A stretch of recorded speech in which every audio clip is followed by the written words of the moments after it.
It's July 18th, 2025. I am at Joel Pearl, thejoelpearl.com on Blue Sky, and it's time to get in the weeds. A fabulous Friday. I am like Garfield. He hates Mondays. I hate Fridays. And give me my lasagna. I would love some lasagna, but I don't have that today. Best I can do is TNA talk for everybody, for you, for me, ahead of Slammiversary. And the guy who's with me loves TNA. Can't stop talking about it every single day. Jeremy Lambert sends me a message and says, "So, can we talk about TNA on the show?" And I'm like, "Nope." And then today I said, "Yes." Out of the bottom of my heart, we will discuss TNA and we'll even have a thumbnail for it. Jeremy Lambert is here. How you doing, pal? At least it's relevant today. That is true. You bring up TNA on Fridays and like what? Who cares? Ain't nothing else to talk about on Fridays. I'm a victim of a 5-day program. We can make our own headlines, you know. Not even. I don't think we do very well at making our own headlines. Depends. It depends who's talking about it. Well, anyway, we will have a lot of TNA talk today. There is a pay-per-view this weekend. There is the big news confirmed. The thumbnail is not even. I wouldn't consider it out of date. I'd just consider it, just maybe I'm just giving people the idea that maybe AJ Styles is going to jump to TNA, not just make one appearance. Maybe there will be more than one. Who knows? But it is Friday. We got that. We got a SmackDown preview. All one thing that's happening until they announce something at 4:00. And of course, Collision was taped last night, so we at least have the matches that will be happening. We're not going to spoil it. What do I look like, Tony Schiavone in 1999? I look like I'm going to tell you that'll put butts in seats. No, you'll watch Collision if you so choose. It's on Saturday, and Slammiversary, which everyone's going to watch, that's on Sunday, which everyone's going to watch.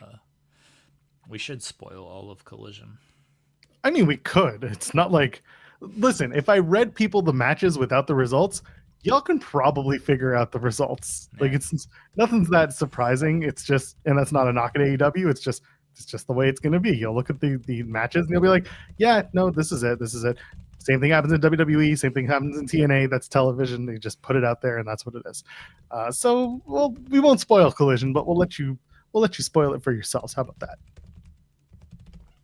Now, Joel trying to trash AEW as per usual. Well, like I got to do something. Listen, we got other people, going hard about Goldberg making comments. You got the other people being all jerks about that. Me, on the other hand, I won't trash Goldberg. I will never trash Goldberg. I'm even keeled. I trash AEW instead. Are you disappointed in AEW Dynamite because it wasn't like the greatest follow-up show of all time? Not at all. I thought the show was fine. Like I didn't go out raving that it was the best thing ever. I thought that the Hangman promo at the beginning was fantastic. I thought Toni Storm also did an excellent job with her promo. The stuff with Athena, cutting her off makes sense. MJF not being on a pay-per-view tracks. Not being on the Dynamite after a pay-per-view, that tracks. And which was like completely against what you and I talked about on Wednesday when we previewed and ran down the show. But yeah, I mean, I thought Dynamite was like perfectly serviceable. I loved the venue. I know people were getting all in their feelings about going from, 20 to 30,000 people in the venue versus 1,100 at the theater. I thought the theater had character. I thought the people were loud. I thought they were having a good time. There's nothing wrong with that. Do I wish they were getting 5,000-6,000 a week? Of course. It's good for wrestling. That's good for people, going to enjoy themselves and have fun at the shows. But they booked that venue knowing what they were going to reasonably get, and they'll probably sell every event out, or at least come very close to it. So it was fine. It's good. And they'll come close. I don't know about every event. They're doing 6 shows in 3 weeks. Chicago's a hot crowd. They typically show up, but there's probably going to be some week where it's like, yeah, I don't know. I think the Dynamites will sell out because it's live TV, and I think the one live Collision that they are doing will sell out because this Collision was taped, and I think not next week, but the week after that is a taped Collision on a Thursday. Those 2 ones would be the ones that don't sell out. So the rest of them, I've got pretty high hopes for. I don't think, I don't think 1,100 people in a venue is a hard ask for a wrestling fan in Chicago when there are plenty of them. True. So I could see them doing quite well. Yeah, but they're going to be. Go ahead, go.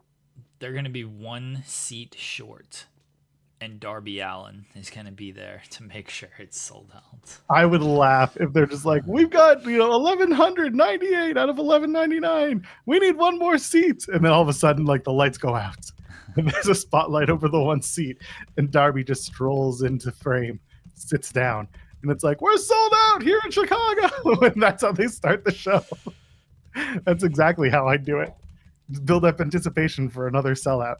Darby pulls out a ticket from his jacket pocket and he's just like, I bought it, and people are just excited for him.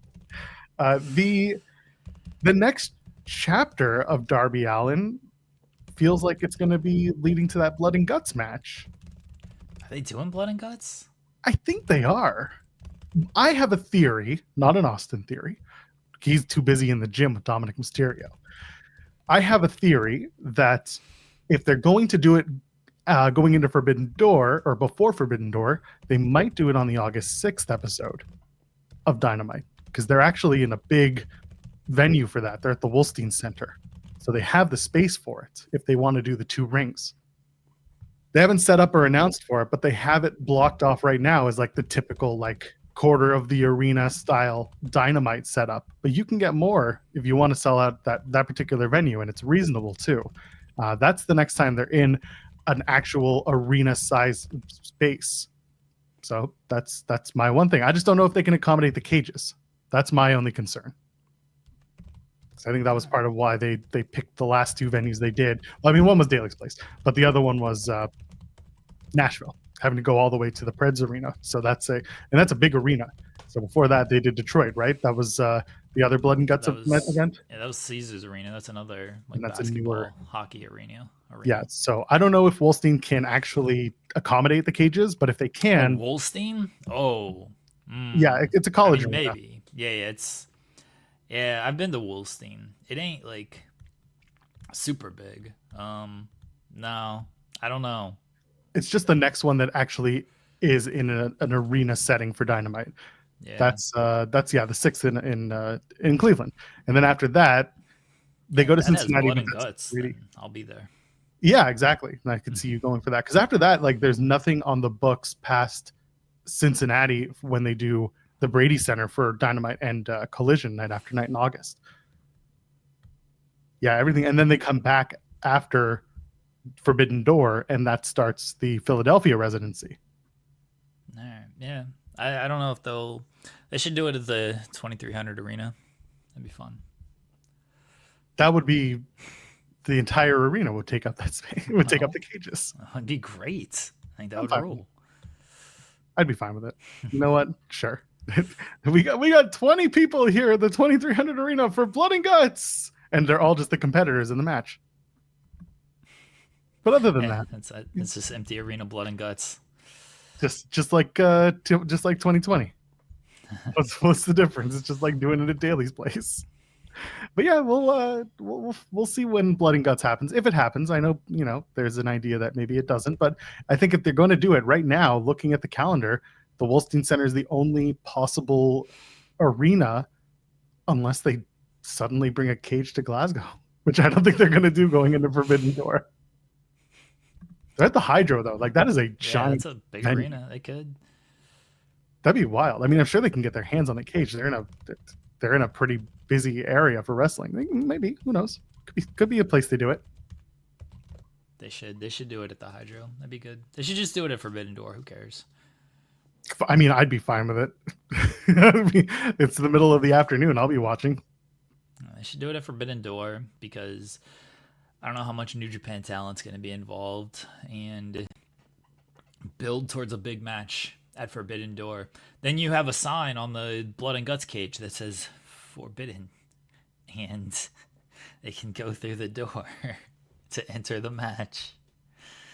Oh, that's awful, because it's the Forbidden Cage. Well, it's a door. It's a Forbidden Cage door. They should put cage in parentheses. Should be Brian Cage. Brian Cage standing in front of the door saying, I'm forbidden from going in here. Brian Cage and Christian Cage.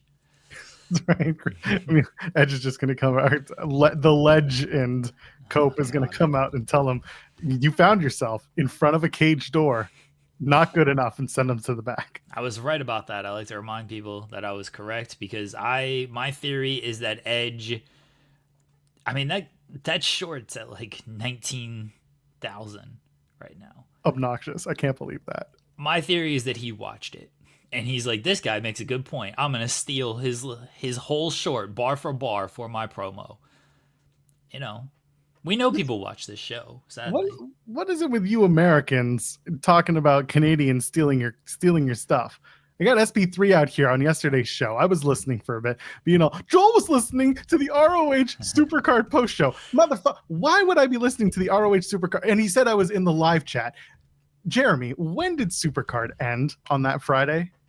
I don't remember. Was it like after, midnight? Was it midnight? Am I awake traditionally at midnight? Why do I hate Fridays, Jeremy? Yeah, that's actually true. You wouldn't be awake on. I would not be awake on a Friday night. Do I need to do like investigation here and see if you posted in the live chat? But you could absolutely scrub through the entirety of the show. I'm telling you now, I'm not there. I'm in the Evolution live chat. I was in there for a few minutes because I was working on other stuff. We're gonna do not in the ROH Supercard post show. Not at all. We're gonna do an ITW investigation here, folks. Sitting here being all, he took my idea. I didn't take shit because I didn't listen to your show. I wasn't there. I wasn't listening. I paid no attention. It's Ring of Honor. People pay more attention to Ring of Honor on a Thursday night when there's a pay-per-view than they do anytime else. All right, folks. An ITW investigate. We'll scroll to the very end, and that way we can just scroll through the chat here, I hope. Well, the chat doesn't want to load, so this is going to be problematic. Is there not a chat replay option? Yeah, there is. Yeah. Oh, you got to scrub through to get more and more through it. Oh, well, I went through the whole, what do you mean I got to scrub through? You got to scrub through the video. Yeah, it loads in segments. Yeah, you can't bring up the whole chat unless you can download the chat gimmick. I don't need to do all that. The whole chat transcript. I don't need to do all that. That's fine. Is it still coming up as the... No. I got the chat. Yeah, I got it. I feel like if you were there early because you sleep. I mean, I wouldn't say I sleep, but I try to get some rest. Right. I try to get off of my computer at a certain point. And I was not there. Buddy, you can send Coldplay after me. You're not going to find me there. What a banner day that's become. What a banner day. And did you see the guy's response? That response sucked. When I saw it, I was like, that can't be real. This cannot be real. Someone told them that this was a good idea to post those words on that email. That was awful. Someone I saw the tweet. I don't remember who it was. Sorry that I can't credit you.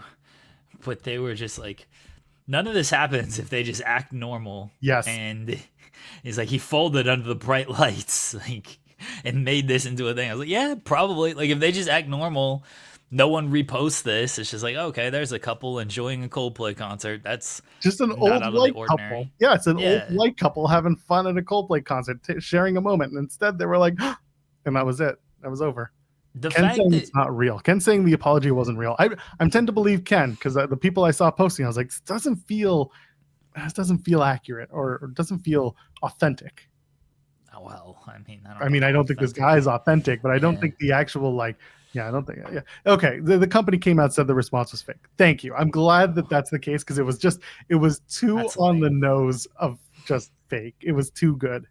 That's couldn't do it. That they said it was fake. They should have stayed silent. This guy needs to stay silent. Nah, he needs to come on. He needs to issue a statement. He does not need to issue a damn statement. He really doesn't, but for our amusement, he needs to issue a statement. Of course. So ridiculous. What's the worst concert this could happen to you? Get put on the kiss cam and you get called out by the league? Because that's what made it worse, right? Chris Martin over here just calling him out well, they're having an affair or they're just really shy. And it's well, turns out they are having an affair. What's the worst concert you get called out by the lead singer? Everyone had mentioned Shaggy. Shaggy. Oh, that's all. That's very on the nose there. Yeah. I'd also see my favorite is Weird Al. Grace is in the chat mentioning Weird Al just because it's just the hilarity of it being there. I don't know where else it could work. I saw someone say Guar. That would be something. Love you, Dave Rocky. Hope you're good. Guar. What if Foo Fighters would The irony would be after delicious. after Dave just being like, "It's love, guys. It's just love. Wait 18 years and then issue a statement. Wait until there's money involved." You know that Weird Al's gonna parody this. Like he's gonna do something at his show with a couple of plants and it'll go viral. It'd be very funny. Does Weird Al? I guess Weird Al does still like tour. He's on a big tour right now. He's like doing Madison Square Garden, the Hollywood Bowl. Like he's on a big one this time. He's been doing a lot of press for it, which has been entertaining for me to watch. Good for him. Drake. Drake would call her up on stage. Yeah, That's the problem with Drake. She's too old for Drake, though. When have I ever called anybody out for being silly? Buddy, you did it yesterday on the show. You called me out and said I took your idea and was in your live chat. And that's it. But I wasn't there, baby. I wasn't there. I was sleeping like a baby, waiting for my baby to wake up. We gotta stop this ITW beef here. We can't have you guys. I'm gonna be on True Healy later on this afternoon doing the TNA predictions. But apparently so is Cresta, which I wasn't told about until last night on my post show. Cresta's like, "It's you and I." I'm like, "This is gonna be a 2-hour prediction show, and I don't want that." So we're in and out in a tight 60 minutes. SP3, you're on the clock. You better set a timer for every prediction. We're just gonna get in and get out. Now I have 2 things. One, all right. We don't need ITW beef. 2, if we're going to do it, at least do it on this show. Don't go to another show and start doing this stuff. There's no beef. This is why we keep it to this show. Just don't be saying I'm showing up in your live chat when I ain't there. Also, it was on a Fightful post show, so it's all the same. Yeah, I'm not. I've been investigating. I don't see Joel in the live chat.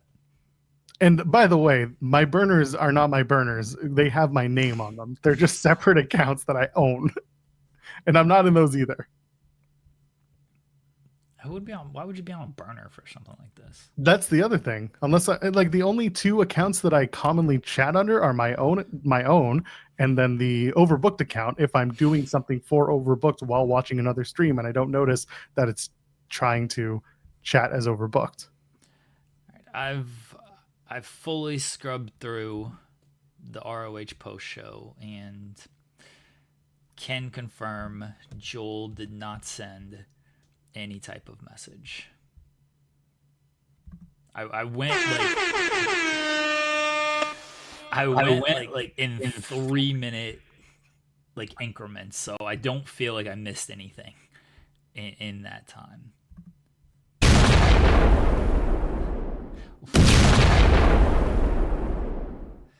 Why are we playing those drops? I don't know, man. I don't know. I don't know.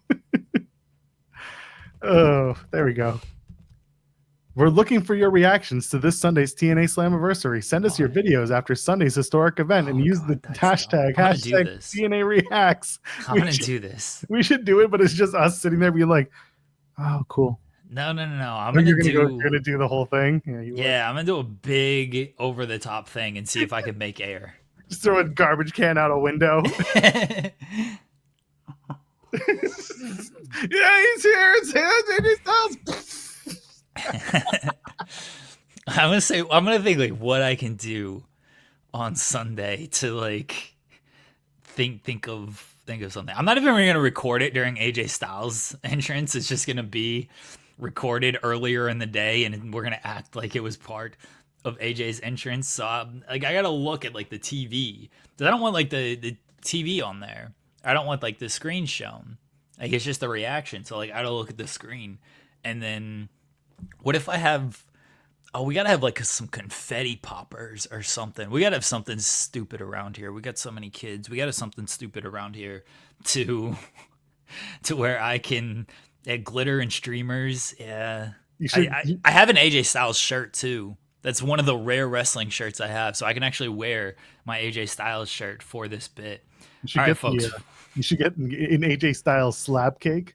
Get one of those Costco slab cakes and get AJ Styles' face on it. But the big one from the one meme that everyone takes from that WrestleMania hype video. Yeah, I'm gonna record something and try to get myself on TNA The wife is like, "What's happening?" She's not fully awake yet. I can't But blame her. we have noisemakers. All right, yeah, I'll wear my AJ Styles shirt. I'll do some noisemakers. We gotta have like some glitter somewhere around here. We gotta have something to where I can. What if I start singing? It's like you are, I am. Just start singing with AJ. Like yeah, AJ Styles is here. Look, AJ's you are, I am. And then just start throwing glitter and stuff. Me and Jensen are gonna start having a freak out on the post show. In the middle of the post show, we're just gonna start like, "Oh, he's back!" Take off our shirts, throw them around. I can't believe it. Meanwhile, we're just sitting there like, "Yeah, I know we've known for a little while." All right, I'm gonna do a reaction video. I'll post it obviously on Twitter, and then I will try to see if I can get on I guess TNA. They'll probably air it on Impact. I'll see if my video makes TNA Impact. Listen, I remember Steve and Larson were talking about like how their reactions never make it on a WWE show, and then they did one over the top one, and it showed up, and they were like, Yeah. "All right." Oh God, it seems so bad. Get a mom wig. Oh, I'm gonna start the video with like the praying, like AJ did, That's and right. then like, come on, wait, AJ Styles, come on, AJ Styles, and then I'll have it playing so you can like hear the music, I guess, and then, but yeah, AJ Styles, yeah, you are, I am. Great, I'm gonna make it. I'm gonna make it on TNA Impact, everybody. Suck it, busted open. I mean, they've literally had a match named after them on the show. So I don't know how high you're really aiming in this case. I don't care.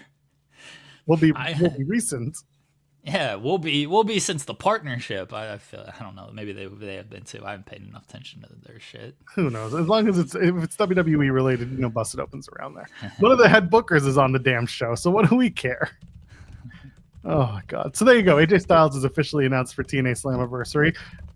Since Monday, that had been the marketing had started around it on Monday when Carlos Silva sent out the tweet saying that they were pushing back the stage, which to me was like, "You're what?"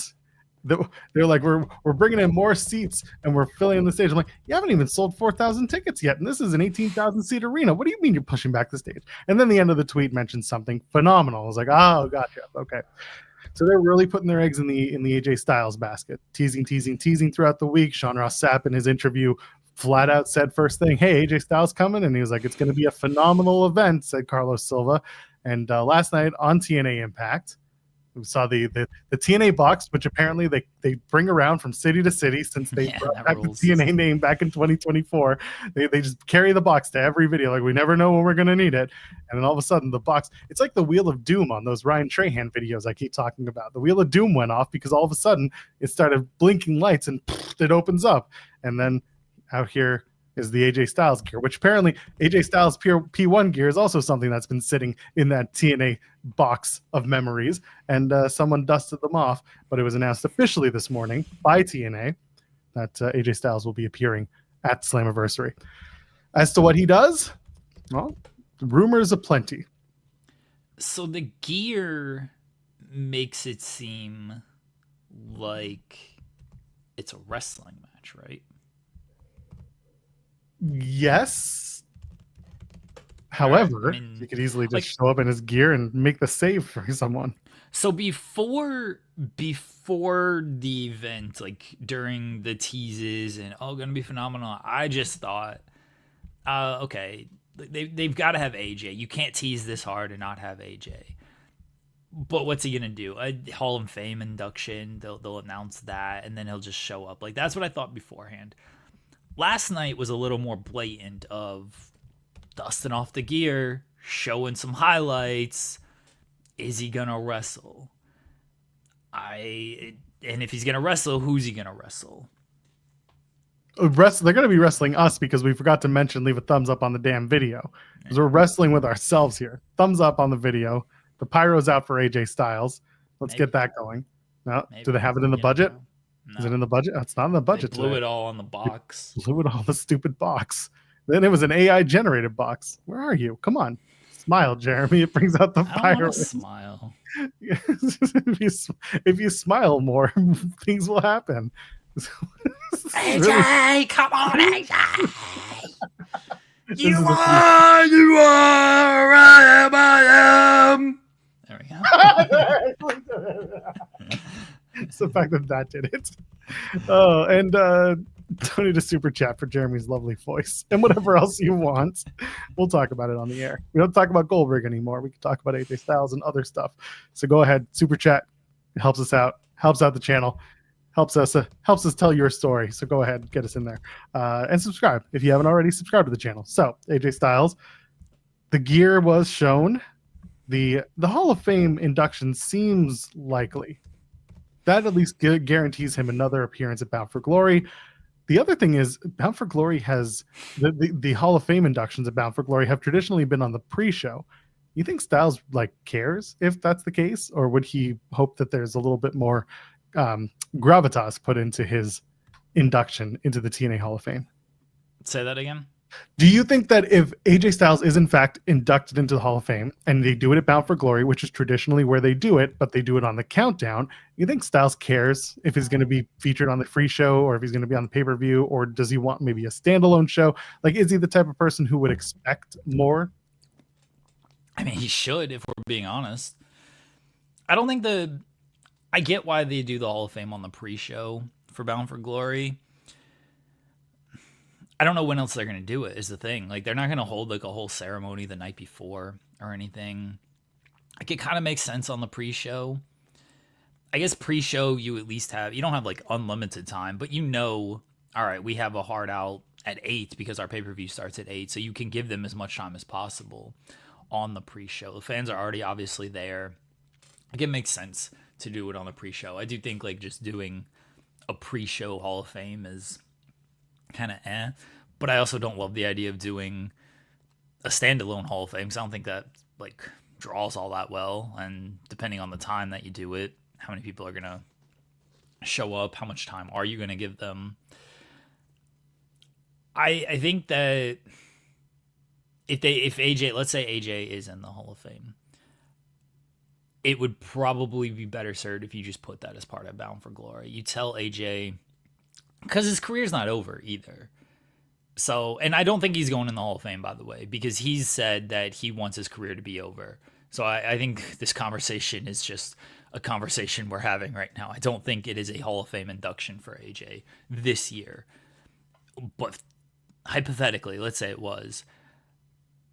I think you give him time on the pay-per-view. Give him, 10 minutes. Do the video package, give him 10 minutes. I don't think Hall of Fame speeches should be all that long, honestly. Hall of Fame speeches, for me, don't do a whole lot. I don't watch Hall of Fame ceremonies unless I'm forced to or whatever. But they just don't do anything for me. The only good Hall of Fame speech that I ever remember was Michael Jordan, because it's Michael Jordan and he's still calling out Byron Russell of yeah, I'd still bust your ass. All right, yeah, Michael Jordan rules. But otherwise, Hall of Fame speeches, all right, great career, usual stuff, tell stories. Everybody's got a podcast nowadays. Go tell your story on a podcast. I don't need this Hall of Fame speech. That's fair. You've told all of these stories before. Get back your Twitch stream, AJ Styles. Bring back your Twitch stream, please. Someone saying WWE will counter-program Bound for Glory and tell AJ they need him for the WWE show instead. See, as funny as that is, would be objectively hilarious. Yeah, if there wasn't a partnership, I would love that. But they're certainly not telling him that he can't come to the, he's got to be in Texas for the super show that they're doing that night. So it's fine. What does he do at Slammiversary? So he dusts off the gear. Does he have a match? Does he make the save? Is it a troll job? Someone earlier, I think it was Ryan, mentioned, Dominic Mysterio comes out wearing the AJ Styles gear, and that kind of sets up an angle. I think Dominic will be there. I think they'll have Dominic. I also think for the Masha and JC match, I know that they're advertising that Zaya Brookside and Lane Lee will be in Masha's corner, as will Fatal Influence in JC's corner. But Ash by Elegance has a title shot, so there's the Elegance brand there. On the WWE side, you've got Blake Monroe, Jordan Grace going after the NXT title. You've got now Jada Parker and Lash Legend talking about calling next. So like there will be other WWE stars coming out to this show. But on the AJ Styles front, I wouldn't be surprised if they do a Dominic Mysterio thing. Here's the other thing too. People are running around saying like, oh, AJ Styles is going to be involved in the main event. Oh, AJ Styles is going to have the Macklin International Championship match. He's going to have this. He's going to have that. And I'm sitting here like, if you watch the TV every week on WWE, what's he doing right now with Dominic Mysterio? He's haunting him. He's doing a comedy bit, and it's funny as hell. Like we are finding it funny. I think he's just going to save Hometown Man. Like he's going to work with Eric Young, who is the other long-standing guy in the company. Maybe Frankie Kazerian will be involved because they're all pals. Like I really think that AJ is just going to be involved in a funny haha angle, and Dominic will also be there. And that's just the way I see it. Maybe it'll lead to something at Impact Live, but probably not. That's just where I'm seeing it. Maybe that's just me setting my expectations low, but I don't think he's going to be doing anything super, involved at Slammiversary. I like the idea of maybe AJ comes out. See, I like the idea of Dominic comes out and it's a troll, but then AJ comes out and they fight, and then it's like, oh, Dominic is cleared. Adam Pearce mentions it on Raw. Like, you were physical at Slammiversary, and Dominic can do the whole thing of like, oh, but he re-injured me last night and everything, and then the doctor still says, nope, he's cleared, he's good, it's fine, and then you book the match for SummerSlam. You can do an angle. I don't mind the idea of an angle. You tease the gear being dusted off and stuff, though. Feels like you got to do a match. So who do you do the match against? Most people are booked, so I can tell you who's not booked. Hometown Man, which I know. I hate the gimmick. People know I despise the Hometown Man gimmick, but people are loving it in the crowds. So it'll be Northern Armory beat down Hometown Man, and then it's going to be AJ Styles and somebody else makes the save. And it's going to be a 6-man Northern Armory versus Hometown Man, AJ Styles, and whoever the third is. I don't know who the third is. That's the only kind of like, maybe it'll be Tommy Dreamer because it's Tommy and it's Yonkers, New York, and there's that connection. I could just see them doing, and it's Tommy. Like, let's face it, Tommy wants to get on the card on the New York show, and he's been dealing with the Hometown Man stuff. So it's just that's where I'm at. Okay. And it'll be a big old comedy routine. I don't think AJ shows up with the club. That's the thing. If the Good Brothers are there, brother. I mean, he would. Didn't Enzo mention the Good Brothers? No, if he did, it was very much in passing. The two names that really stood out were Zilla and Bishop, which people were immediately like, "Oh, it's Bishop Dyer." And I'm like, Bishop Dyer hasn't done. Hey, yeah, it's Josh Bishop. Yeah. Bishop Dyer has done nothing with Fourth Rope, and Josh Bishop is their former champion. So like, it's Zilla and Josh Bishop, who used to work for TNA before he was injured. So yeah, and that seems to be the Macklin approach. Is they're going to do the Fourth Rope gauntlet, and maybe it'll be Macklin and Jake something, and then maybe Mance Warner also gets involved again, and we're just back to square one in the international title scene. Except now Enzo's there. And Kai says that Enzo did mention Good Brothers because I think he said like maybe a couple Good Brothers, but that's like that's just industry speak sometimes. No, I agree. I'm just saying he still mentioned the Good Brothers. Have the Good Brothers worked Fourth Rope? They did the recent one, didn't they? They did the one in Paris, yeah. But that was because they just wanted to Paris. Yeah. So that's really. That's true. I wish I could tell you I was lying, but like these guys will take a payday, and if it involves a vacation, they'll take that too. Yeah, I mean that's true. What if Macklin's not working? And so he said anybody, any company, anyone. What if we do get Macklin and AJ? So, I mean, I like that, but I don't like that there has been zero build to it. And it kind of, it in certain ways, it devalues the international championship What? What? Well, no. So, but from a storytelling standpoint, it devalues it. Yes, you're getting a great star in AJ Styles, but there's no story other than AJ Styles is coming and facing Macklin, which I get. For some people, that's enough. And it's AJ Styles. He's coming in, and if he put on a great match, then it makes the title look good. I understand that. I do. For me, I'd like to see some sort of interaction between the two wrestlers before they actually wrestle. And Macklin is trying on socials to get people rallied behind the idea of him doing the AJ match, which I'm fine with. Again, I would he's been on the show. We have a relationship with Macklin. I'd love to see him booked and doing something cool for the show, and Macklin AJ would be great. I just don't see a reason to do it from a longevity standpoint of what the international champion does after he maybe beats AJ Styles, but probably doesn't, because they're not going to have AJ Styles lose the match that he shows up for. This is where you do a DQ finish. Dominic comes in and hits AJ, and you just do a non-finish. I don't love it, but yeah, I don't either. That's why I don't want to do it. I'd rather that than Macklin and Enzo. So, okay, going back to the AJ thing, this is the finality of things. If AJ is going to go over in a match that he's in, this 6-man tag where he beats Northern Armory and pins EY is like the easiest AJ Styles wins, and he's protected by having 2 other guys to work with. Not that AJ needs it, but if they're trying to make it that it's like, don't go too hard, because I don't want you messing up yourself, going into SummerSlam, which is a much bigger event for the company. There's just more invested in AJ there. That's why I'm just like, you're going to put him in a 6-man tag. He'll get the win. He'll do phenomenal forearm, maybe Styles clash. EY knows how to do that because they've had a very long history together, and they're TNA guys. You can do that. When it comes to Macklin, yeah, listen, I don't think it's Macklin's first choice, but forget the Enzo part. I think Macklin and Josh Bishop would be a hell of a match to see. I think Macklin and Zilla Fatu would be a hell of a match to see. I think those things create a much more interesting, like, make Enzo the mouthpiece. Make him the mouthpiece. Just keep him away from wrestling in the ring. And if you're going to bring back Mance and you're going to bring back Jake something for this, which I do think they could and would, you can make it a 6-man, on Impact Live on the Thursday night, but start it with the Macklin versus, let's say, Josh Bishop match. Who's not on this card that makes a whole lot of sense for AJ? Who's that? Frankie Kazerian. So yes. Yes and no. Why no? I mean, maybe you don't like it, but that's the thing. Like, yes and no. The yes part being yes, Kazarian's not there. The no part being Frankie Kazarian's not there. I think he'll be in Trick's corner more likely for the match. I'm talking myself into Frankie Kazarian comes out and he's like, I'm Mr. TNA.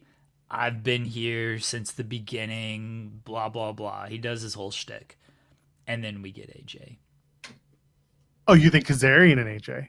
Yeah. What do you think I was talking about the Macklin match? Oh, no. Sorry. Oh, so yeah, because I was going to be like, Kazarian just got pinned on Thursday. Yeah, no. That doesn't make any sense. No, yeah, okay. Frankie Kazarian and AJ. Kazarian and AJ, yes, because they do have a long, and I thought about this too, long history. You can easily get by with that. I did think about that. Kazarian should come out and do I'm doing the King's Speech, an impromptu one, and out comes AJ, and that's the thing. And then maybe Dominic gets involved and they do a schmoz finish. Yes, I that is something I did think about, and it's something that could very well be the case.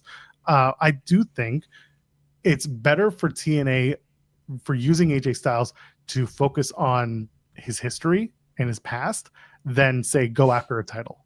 Because I think that giving AJ a title in 2025, or even having AJ show up to do a title match in 2025, doesn't really make TNA look better.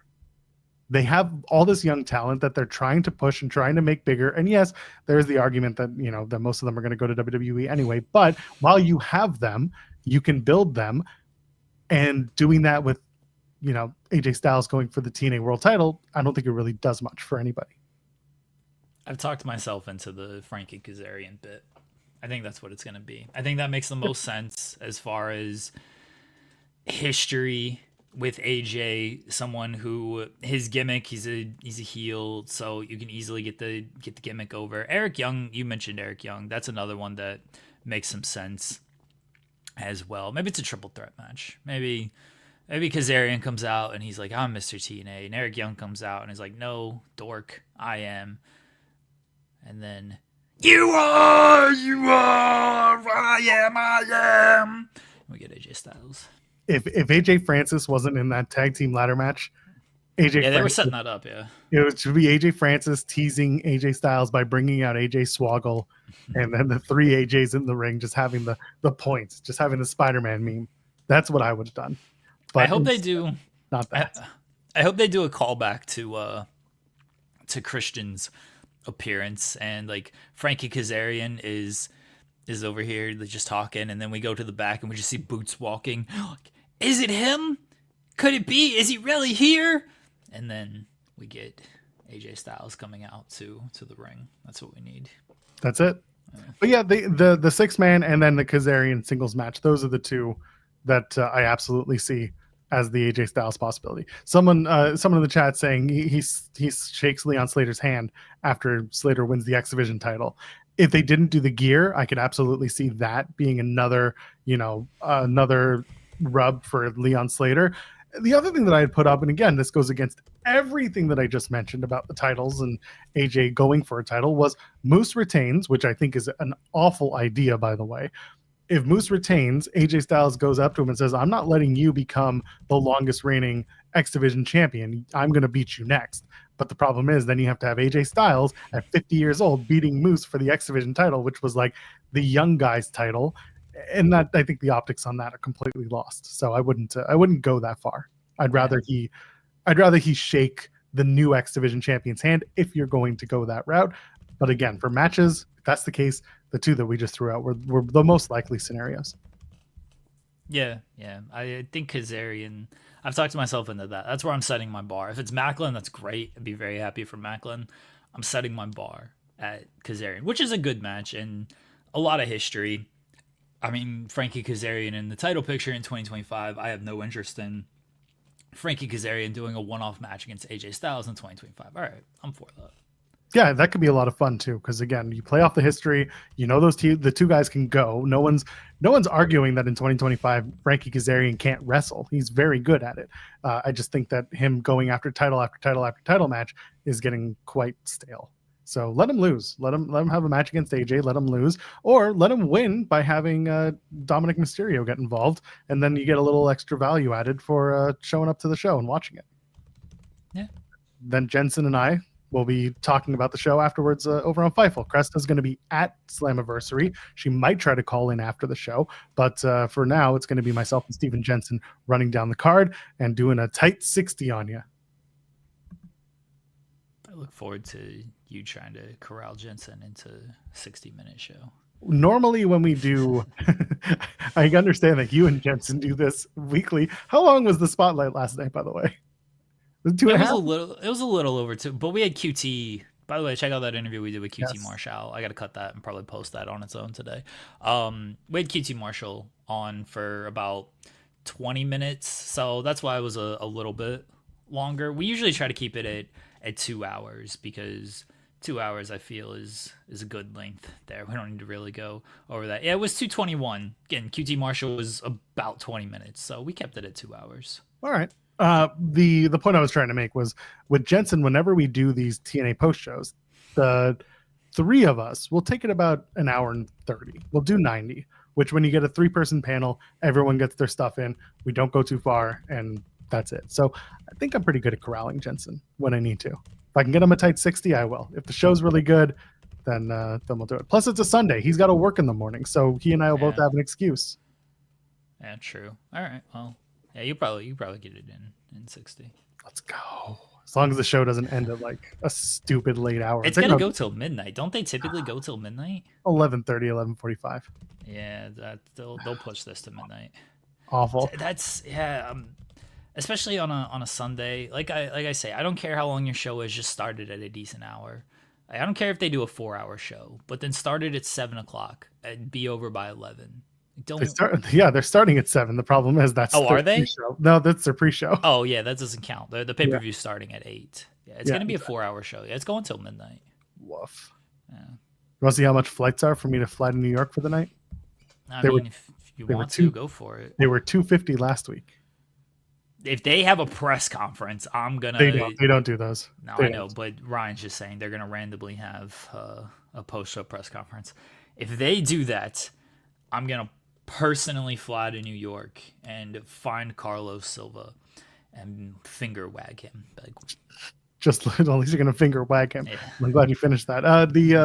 You just look for the guy in the black trucker hat. 441 Canadian return. That's an awful price. It was 230. I think it was the lowest I got it to last week. I'm not going. I gotta do the Ottawa Toronto trip instead. Cowardly. Yeah, well, you want to pay for it? Absolutely not. I just bought a new dishwasher. Ours broke, and we got 12 kids, Joel. Do you know the pain of not having a dishwasher for 2 weeks? You do have a dishwasher. 12 kids. One of them could be a dishwasher. You put them to work, Jeremy. Teach them the value of $1 or a washed or a clean dish. Yeah, you'd think. My kid likes to wash dishes. They don't care. These kids don't care. These kids these days suck. Yeah, they just only care about their video games and damn whippersnappers. Nonsense. Awful. Yeah, an assembly line of dishwashing. You gotta wash them and dry them, soap them, and scum them. It's good. You can do it. You would think. Just the worst. Jeremy, we live in a timeline where Jelly Roll is a better wrestler than Travis Scott was supposed to be. I don't know if Travis Scott was ever going to be that good, honestly. Neither did I. You know what I mean? Neither did I. But I love that there's a lot of there's some bashing of Travis Scott in the Observer and across other platforms, saying he didn't like to commit to anything. He goes half in, tries other projects at the same time. But since he's a client of Ari Emanuel, yeah, I listened to his album. That's very true. Exactly. Everyone tried to accommodate it until it just became too much to deal with. That's from the Observer. Other people have said similar. So, meanwhile, Jelly Roll's just like, hey, I'm doing Kimmel, but also I'm going to be at SummerSlam. He's promoting SummerSlam like hell while doing Kimmel. He did it last night on the monologue too. So it's there. And then, of course, the night before when Randy was on, you guys talked about it. They did the spot with Drew and Logan Paul and the choke slam through the table. Like they did a good job with that. So shout out to Jelly Roll. He's out here trying. He's doing his best. Yeah. Jelly Roll's doing good. Travis Scott, I mean, I had to sit through that entrance at WrestleMania Live. So. Yeah, what a gross miscalculation of things. You think Rock sat there and was just like, I don't care if this works or not. It's going to be funny for me. I mean, maybe that would be hilarious if that's how The Rock just decided to get one over on old Paul there. But just what a gross miscalculation that, we're going to have Travis Scott in the ring for this heel turn. It's going to be great. Travis Scott's going to be there with John Cena and The Rock. And we're going to get extra attention on it because one of the biggest stars in music is in the ring with two of the biggest stars in wrestling history and two of the biggest stars in Hollywood. This is going to be fantastic. We're going to have Travis Scott in the main event of WrestleMania helping John Cena. This is going to be, we're going to get so much extra attention. This is going to be great. And then we've not seen The Rock since, and we've not seen Travis Scott since. And The Rock's on McAfee show burying the creative, and Travis Scott's just not going to reappear. And John Cena's heel turn has been pretty trash for the most part. They've done some good stuff at certain points, but for the most part, on the whole, pretty trash heel turn 6 months into it. Just what a miscalculation of events there. To try to get The Rock and Travis Scott, try to get all this extra attention and having no follow-up through like some fault of their own. I'm sure they didn't plan. I mean, I don't know what the plans were for The Rock. I'm not sure The Rock knew. I'm not sure Triple H knew. Yeah.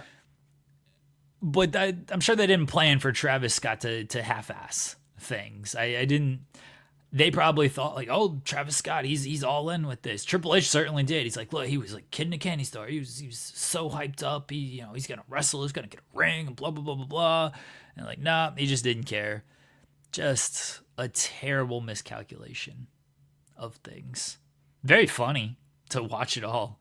Watch it all on Unreal. Watch it all play out on Unreal. But Yeah, I'm sure man, it's gonna be very, very raw and honest when they get to that part of Unreal. Let me tell you, Triple H will be sitting there in front of the camera, being like, "Well, we had one idea, and the next thing you knew, we had to do the other thing, and we love The Rock. We do really good. We've been collaborating for 25 years, me and The Rock, but at the end of the day, it just kind of worked better if I did it my way." Meanwhile, yeah, Fiend is just blasting in the background while he's telling the story. You know what the weirdest part about this whole thing? I want to know what the merch split was between WWE and Travis Scott on the Travis Scott gear, because that stuff sold, and it sold incredibly well. I would love to find out what that merch split was, because it was all I saw WrestleMania weekend, and I know it did very well off the shelves. I mean, I'm sure it sold well. I don't know what the merch split was. I'm sure Travis Scott got a good number off of it. That's the question. Was it 60-40, 50-50? Was it 90, 90-10? Like, what it was could have made some dents in some pockets. I mean, I don't care what it was. I didn't see any of it, but. And yeah, like Ryan's saying, Travis Scott collab merch sells amazingly well. Like the Cactus Jack meal at McDonald's was a big thing. I get it. Like, don't get me wrong. I understand the power of the collab, but I'm curious as to what Travis got off of WWE for that, because it was a big deal. They did very well with that merch. Yeah, I saw lineups. I saw stuff flying out the windows, or the doors, or the big open spaces that people were buying merch from. With Travis Scott's name on it. I don't know. I assume it did pretty well, but how well? I don't know how well. Not that well, because couldn't bring him back to the ring. Tell you that much. But we'll see what the Jelly Roll stuff is. It's not main event, so I think that automatically helps. And yeah, he's coming in and he's talking about giving a damn, and he's showing that he's been putting in the work, which is quite nice. And other people have put him over for the work he's been doing. So I'm hopeful that whatever he's doing at SummerSlam goes over well with the crowds. I think the crowd will be excited for Jelly Roll. Jelly Roll has shown that he cares about this, and he's done a great job promoting it. And the spot on Kimmel was really good. It got a lot of attention. Logan Paul took a hell of a choke slam. Orton's going to continue to do stuff on socials. McIntyre's going to continue to do stuff on socials. But we might not like Logan Paul. We might not like Jelly Roll, but they got big fan bases who have a lot of reach, and they're going to continue to promote this thing. I think the crowd will react accordingly, assuming he doesn't screw a bunch of stuff up, which the fact that he's been training as much as he does, I imagine they're going to keep him pretty limited. He's not going to go out there. If he pulls off of a destroyer, more power to him, but I imagine he's not going to go out there and go super crazy or anything. So I think it'll be good for what it is. Logan Paul, he'll bump.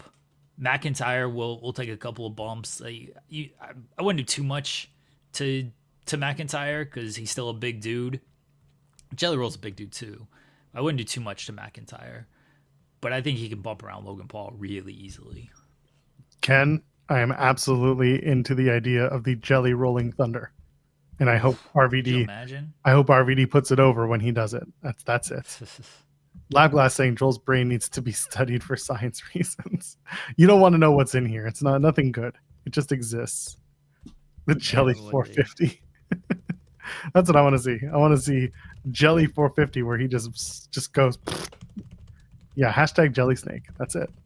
Michael J. Strong. No, it's Jellio. No, it's not Jellio. It is Jellio. It's Jelly Snake. No. We'll see tonight how they interact with each other. I love the report that came out on Monday the announcement that Roman Reigns was going to be doing the rest of the build to SummerSlam. And I'm like, that's 2 episodes of Raw. He's coming to work for 2 weeks. Yeah, good on him. Good on him. He's coming to work. And then he's going to suit up and look like a Mortal Kombat guy. Yeah, I mean, he's going to go away again. He's going to do SummerSlam and he's be like, all right, deuces, ooses. You stop giving Michael Cole ideas. Jelly to jelly suplex is good. The jelly hole slam. Jelly hole slam. Y'all are giving him so many ideas. I like the jelly hole slam. AJ Styles, when he shows up at Slammiversary, should bring his lawyer with him, Joseph Park Esquire. An Abyss return would rule. That would be fantabulous. Yeah, that would rule. Yeah, let's do that. I don't know how interested like Abyss. I mean, he mentioned it when he talked to Sean. He mentioned that like maybe, but probably not type of thing. This was for a Rumble appearance, but I don't think he has any interest in doing like an actual match, because an Abyss match like has a certain standard of kind of insanity to it, and I don't think he has any interest in doing that type of insanity at this point, which I don't blame him, honestly. Like, I wouldn't want to do barbed wire, thumbtacks, blood, all this kind of stuff. I don't want to do it now. I don't think he wants to do it at his age. Like, that's something like you got to consistently do to feel good about, and he hasn't consistently done that in a while. But to come out like in the Abyss gear and do like a black hole slam, I think he might be open to something like that. He should do it and then gift it to, I think Jake Something's doing the black hole slam. No, there's someone in TNA who's currently doing it, and they're calling it something else. I know, I watched the show. I don't pay attention. By the way, shout out to TNA last night. They did their YouTube free show. They didn't block it in Canada, so I was able to watch it on YouTube on my 2x speed, starting a half an hour or an hour into the show. That's what I would do. Hidden jelly. Good. Well, that's what hidden jelly. Yeah, hidden blade. Oh, okay. The jelly bringer. What are we doing? Maggie's just looking up names of different moves and putting jelly in them. The one winged jelly sounds like an awful. The jelly maker. You should hit the jelly maker. The jiggle jelly. The jiggle jelly. I don't know what it would be. The jelly trigger. Oh, jelly trigger's not bad. I like that. Yeah, that's what they should call the new EVP trigger. The jelly trigger. Yeah. Oh man, that was fun. That.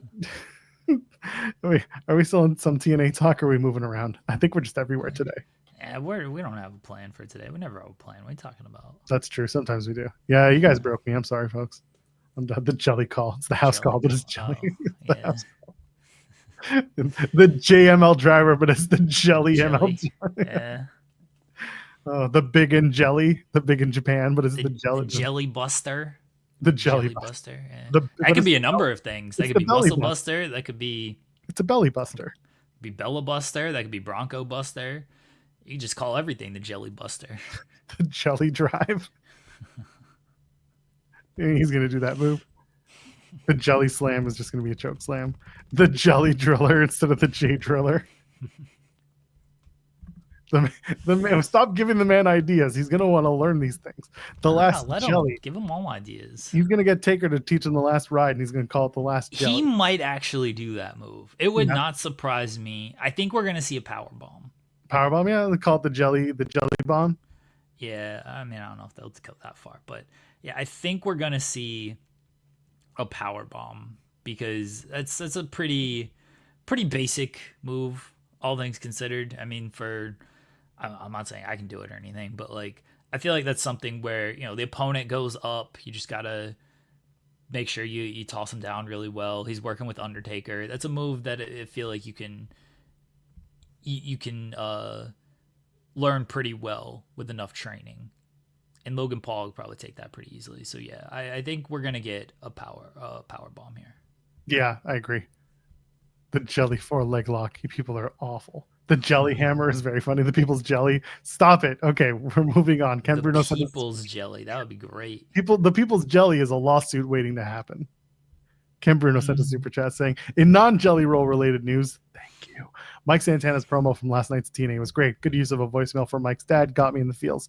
This was a really, really solid video package that they did for Santana. They've used the dad voicemail before in one that they showed last week, so they're just using that again to build that anticipation, build that babyface shine, get him just that sympathy from the audience. That's huge.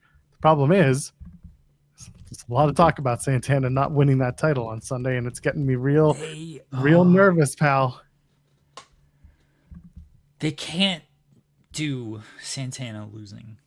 I agree. Unfortunately, this is the same company that did the same thing to Joe Hendry last year. You're going to know. I think the Knockouts title match is going to give away the world title finish. If Masha wins that, Trick's probably winning in the main event. If JC wins or they do a smosh finish, I feel better about Santana winning in the main event. I feel like it's gonna tip off the main event finish a little bit because there ain't no way two NXT talents are losing. I just don't see it. Maybe they'll give a concession there, but they don't have to pin Trick is the thing. Trick can lose the title without getting pinned. But I think if Masha walks away with the NXT title, I think they're gonna Denzel and like, I'm leaving here with something. Where either AJ Styles is leaving with this international title or Trick's leaving with this TNA world title. We're leaving here with something. We didn't come here to drop the NXT title to Masha and walk away with nothing. They lose all their matches and then they come out and they're like, we're going to take this LED board. This is ours now. And they just start piecing it off and be like, oh, we're gone. Let's go. Come on, boys. It's the NXT rookies just like having to hump them on their back. Dark State comes out and they're like, just putting it in their backpacks, all these LED boards. That's going to be exactly what happens if they don't win. Ryan saying the Fightful post show is going to be Joel cussing up a storm if Santana doesn't win. I've already made my intentions clear. If Mike Santana does not win on Sunday, I'm done. The TNA post show, I am done. I am leaving. It is over. However, last night I did add a caveat. The caveat is if AJ Styles does make the save for Hometown Man, and it becomes, well, not necessarily, and it becomes a six-man tag, but in addition, then it becomes a six-man tag. If he makes the save for Hometown Man, then I will stay. Because something so stupid. That's your bar? Okay. Something so stupid has to happen to make up for the stupidity of Mike Santana not winning. I almost said Chelly Santana. You people are awful. Stop reading the chat. If Mike Santana loses the title, but AJ Styles makes the save for Hometown Man. So if Santana doesn't win and AJ Styles faces Kazerian, you're out. Yeah, no, it has to be the one thing for Styles. Styles has to save Hometown Man because the bit is just too stupid, and I thought of it first. Okay. Unless somebody else is going to come in here and be like, oh, my post show, I said this thing. I don't give a shit. I said it on my post show last night that this is what we're going to do. And that's the only saving grace is if AJ Styles. Well, I don't know if you saw Spotlight last night. I did not. I was busy, Joel, but I was giving my son a bath. I mentioned that AJ Styles could come out and save Hometown Man on it. So you know what? Not have an original idea here. You could have really gotten away with that joke if you had said Steven Jensen thought of this. But I also don't think Steven Jensen is aware of the appearance of Hometown Man. I at least watch TNA. No, that is true. I'm sorry. Jensen, I don't know. I really don't know how much TNA Jensen watches. He maintains that he catches up on a few weeks of shows before the pay-per-view. That's what he says he does. All right. And of course, he reads the spoilers when we get them on the Weekender podcast over on FightfulSelect.com. Yeah, they're going to get Scott D'Amore to replace me. Cresta and Scott. That would be hilarious. People would just act like nothing ever changed. Yeah. Like, oh, Joel, you shaved your beard. Why? You live in a much nicer house. Tell me about it. No, we're never finishing with TNA stuff. TNA is going to be all over this show. Yeah. But yeah, you can't have Santana go on media tours and have babyface homecoming. You can't have him do all this shit and then just do what you did to Joe Hendry. Wow. They probably will. Yeah. They can very easily do that, Joel. Have you not been paying attention? They did it for 3 straight pay-per-views. They've done it. I know they've done it. Yes. I've talked about them doing it. You think they'd learn from it, but clearly they haven't because they're like, oh, Joe's more over than ever. But he's not. He could have been more over if you had done it, maybe even not at Slammiversary, because I maintain that doing it in a 6-man was a stupid idea. If they had done it in the first Nick Nemeth match, that would have been it. That would have been perfect. But instead, they had you wait until Genesis. Ridiculous. Jensen catches up on TNA between online betting and cuddling up with his Cody plushie while he's in his massage chair. Yeah, that sounds about right, honestly. Has he done the show from the massage chair yet? Not yet. I don't think like the massage chair is conducive for being being part of the show. I don't think it's like it's a pretty big massage chair. I don't think like he can fit it in the room where he does the show from.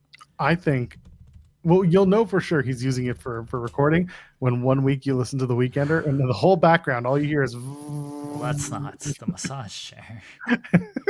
Is he going to tell you where he is? You don't know. You're just going to hear. Your headphones will be vibrating. Yeah, that's not the massage chair though, Joel. So. What is that then? No, use your imagination. Does he have a massage bed?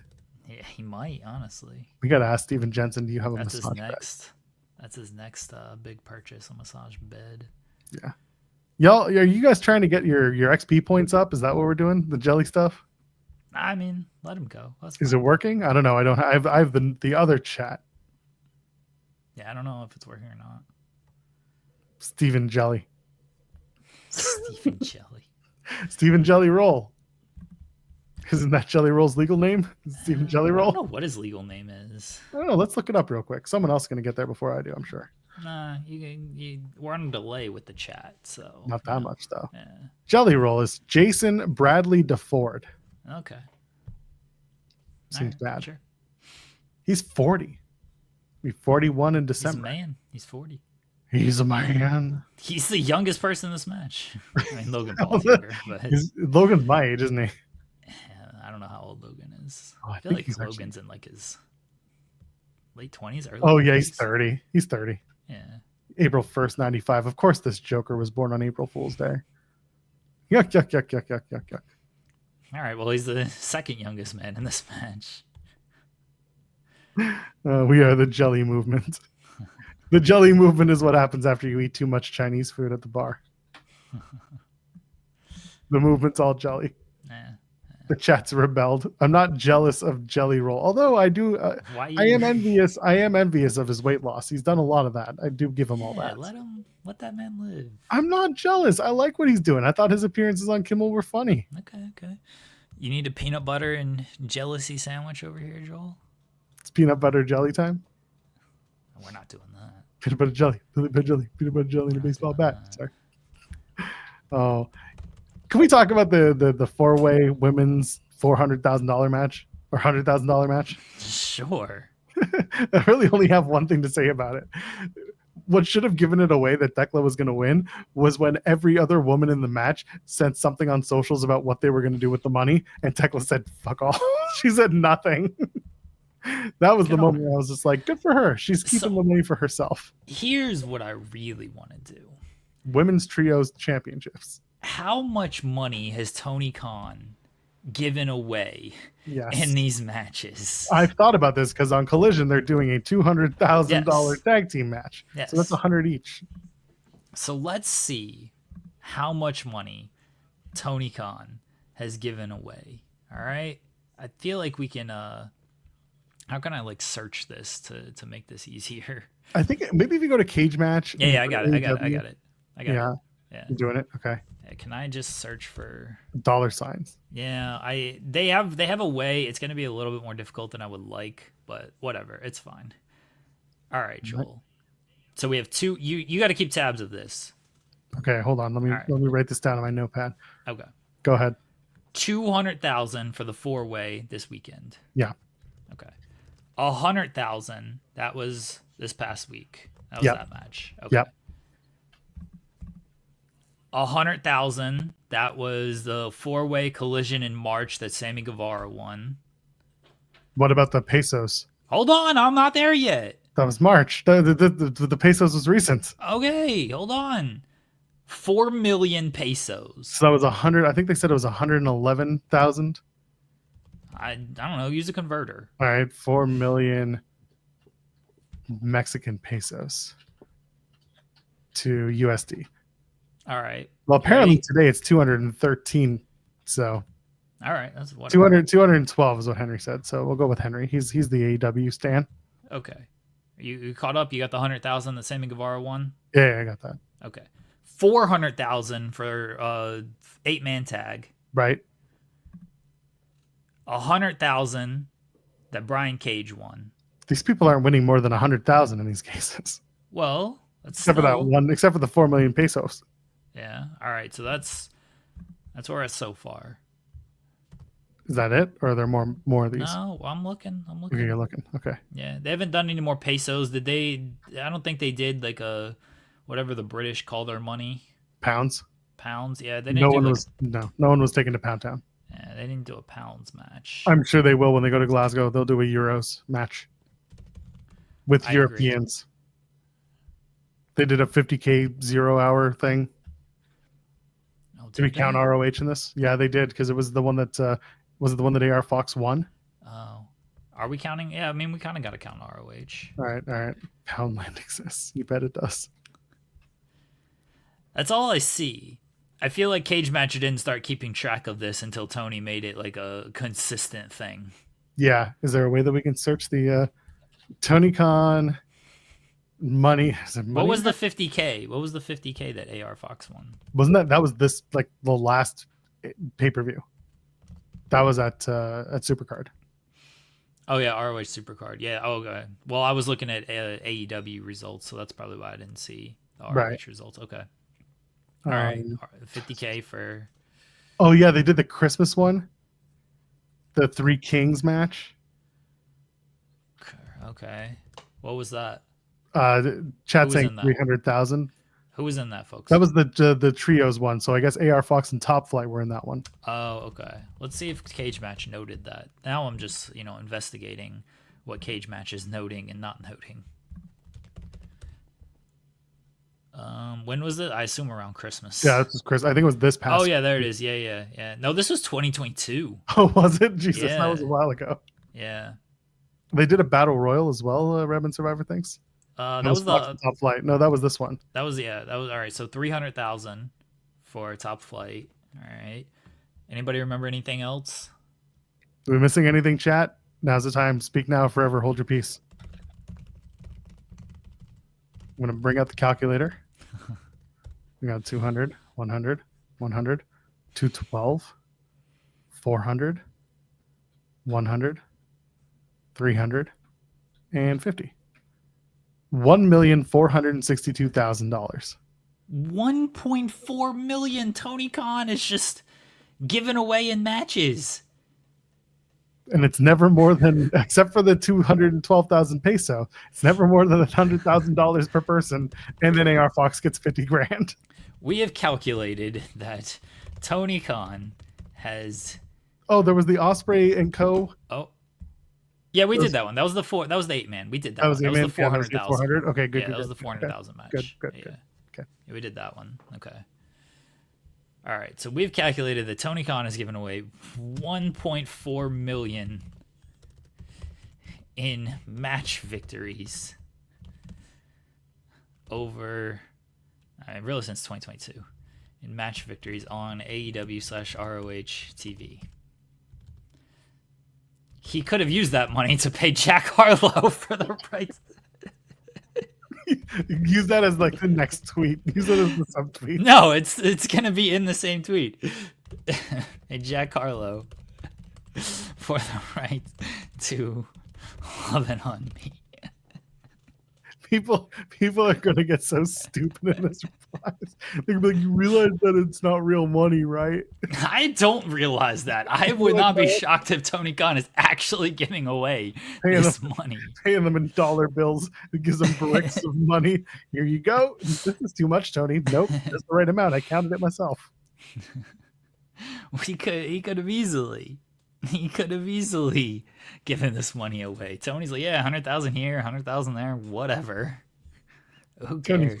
Tony, you couldn't just wire me this money? Nope, don't spend it all in one place. Bye. 1.4 million is kind of absurd. Like, if you think about it, to do these gimmick matches. You just get in one of these instead of like doing indie booking for the month.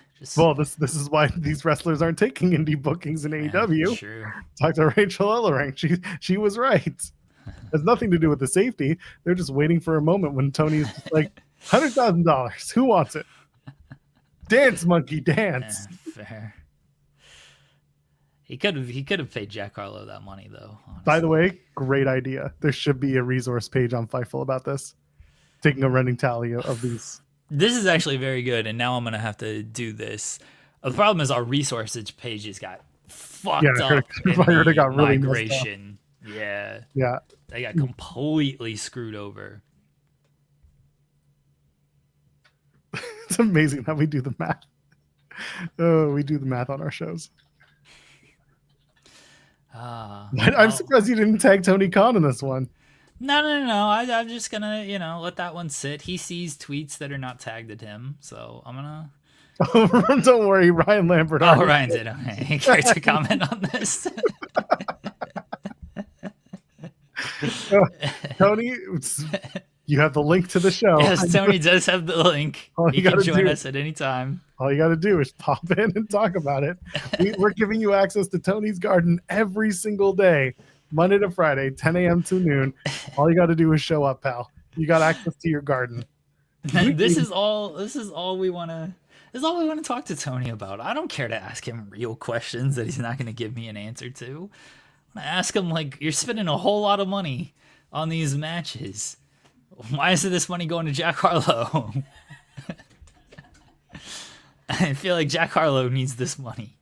It's a very important question, Tony's jelly. Oh, God. That's the one match I care, or one question I care to ask Tony. I don't care to ask him anything.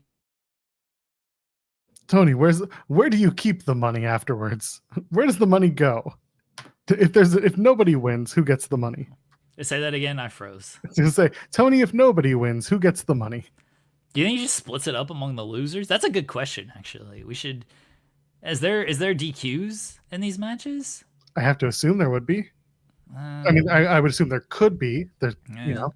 They are regular sanctioned matches. Yeah, I don't know. Everyone you divide it up with the 3 losers, and the person who got DQ'd doesn't get the money. Yeah. I mean, AR Fox has done well in these things. Has AR Fox gotten the most? He's gotten. I don't think he's done all that well. I think he's. What are you talking about? He's won the trios match. That's 100,000, and he won 50. That's 150. Okay, so he's got 150. But Will Ospreay, didn't he win a couple of those? No, Will Ospreay's only won the one, just the 100,000. I'm thinking of the casino gauntlet. Whoever won the Pesos match, that probably is who's done the best because that worked out with 200. Yeah, so whoever Ricochet. won that one. Was it Ricky who won that one? Ricochet, yeah. Rick won? Okay. Yeah, so that's probably who's done the best, honestly. Yeah, that's the one.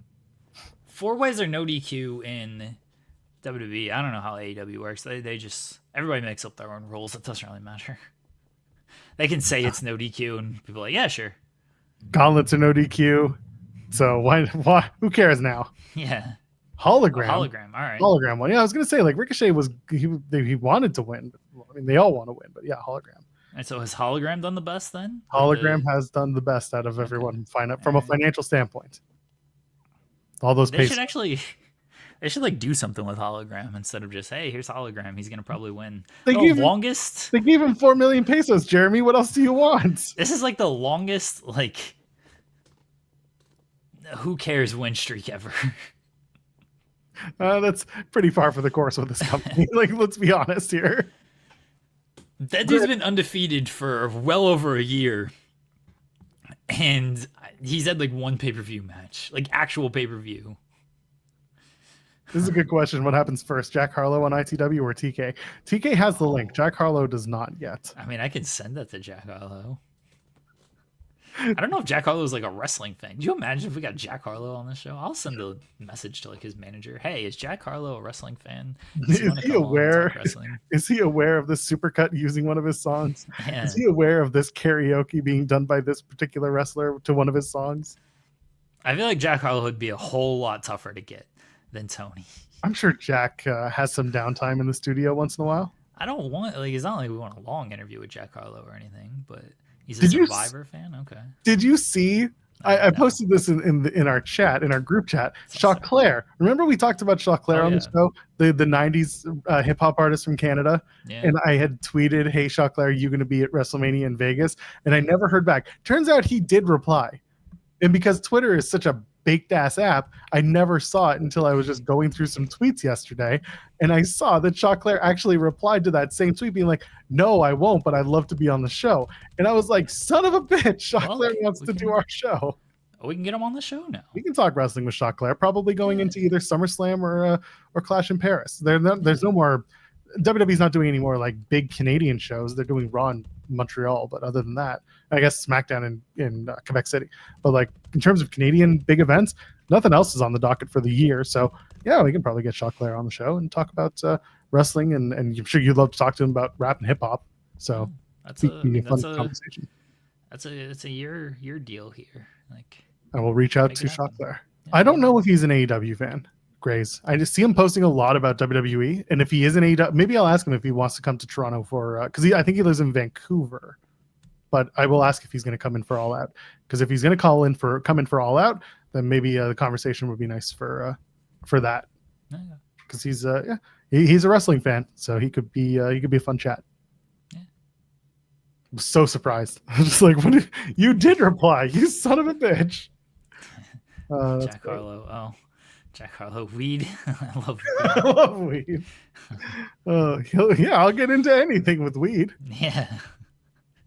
Yeah, someone who doesn't know about this show will be very surprised to find out what it is and how we came about. Yeah. Oh, man. Did anyone ever try to ask Sabrina Carpenter about the ROH Buck shirt? I don't think I've seen her comment on it. You know the person who's going to get access and ask about it is? It's going to be Scott. It's going to be Scott Fishman. Yeah, probably. Yeah. Scott does everybody's interviews. Yeah. And that's not a shot at Scott, obviously. We love Scott, but he would be the one. He's TV insider, Scott Fishman. Good. Maybe Adam, because of Screen Rant.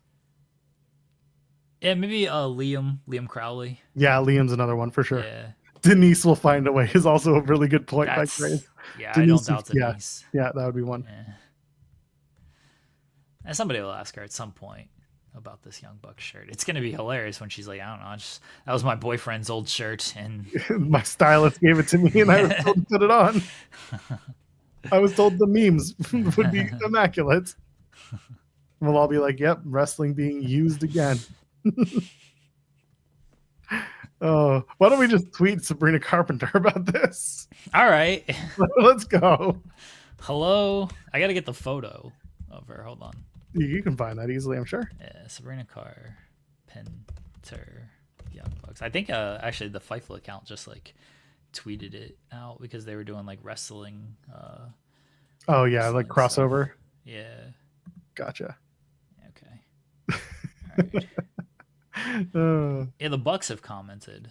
One of these comments, it's got to be one of those tax write-off or money laundering schemes. It's about Tony giving him the money. Yeah, I mean, I hope so. That's so funny. All right, I got the photo. Fightful account needs to retweet this one. What's Sabrina Carpenter's Twitter? I assume it's just Sabrina. No. Oh no, wrong. It's not. Yeah. Hello, Sabrina and Lynn. You once wore a Young Bucks. Should I tag the Young Bucks? I'll tag the Young Bucks. Sure. That's Young Bucks t-shirt while performing. She was like performing at like her home or something while performing. Photo below.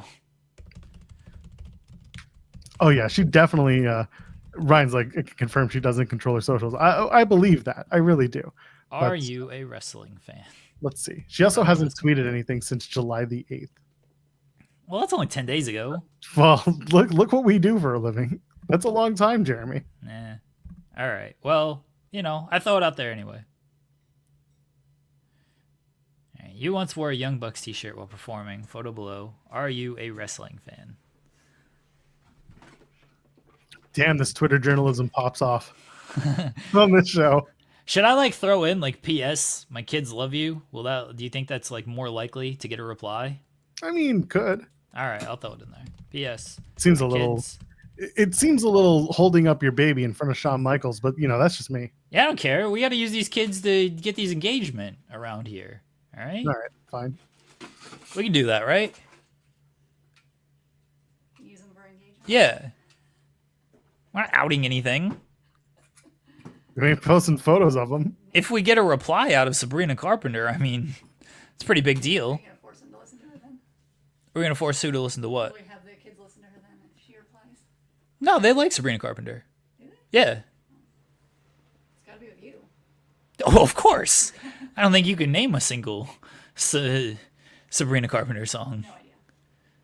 Not a single one. Wow. Espresso? You don't know the Espresso? Yeah, I know. I bought you that shirt. I know. Yeah, I know. I know what that shirt is. Yeah. You gotta listen to more Sabrina Carpenter. No, I need to listen more. She hates men. Well, good for her. I mean, listen, it's raining men. I hate men. I get it. P.S. My kids are big fans. All right, there we go. Fuck off saying Joel's okay with kids doing dishwashing, but not for social media clout. Yeah. Yes, I'm not a big fan of this. These kids deserve to have tough lives, not easy coasting, clout-seeking lives. Look at the Paul. Do you want to be Logan Paul or do you want to be Paul Walter Hauser? All right, I've tweeted the Sabrina Carpenter. We'll see if we get a reply for her. Meanwhile, AEW saying they reportedly made, or there was a report that AEW did $725,000 in merchandise revenue, but Tony's giving away double that in these damn matches. Just ruining his business. This is how it goes down. So when they eventually say, "Hey, what ruined AEW?" People are going to point to this, that, and the other, and we're just going to be like, "He gave away too much money in these matches, and he couldn't make it up in merch."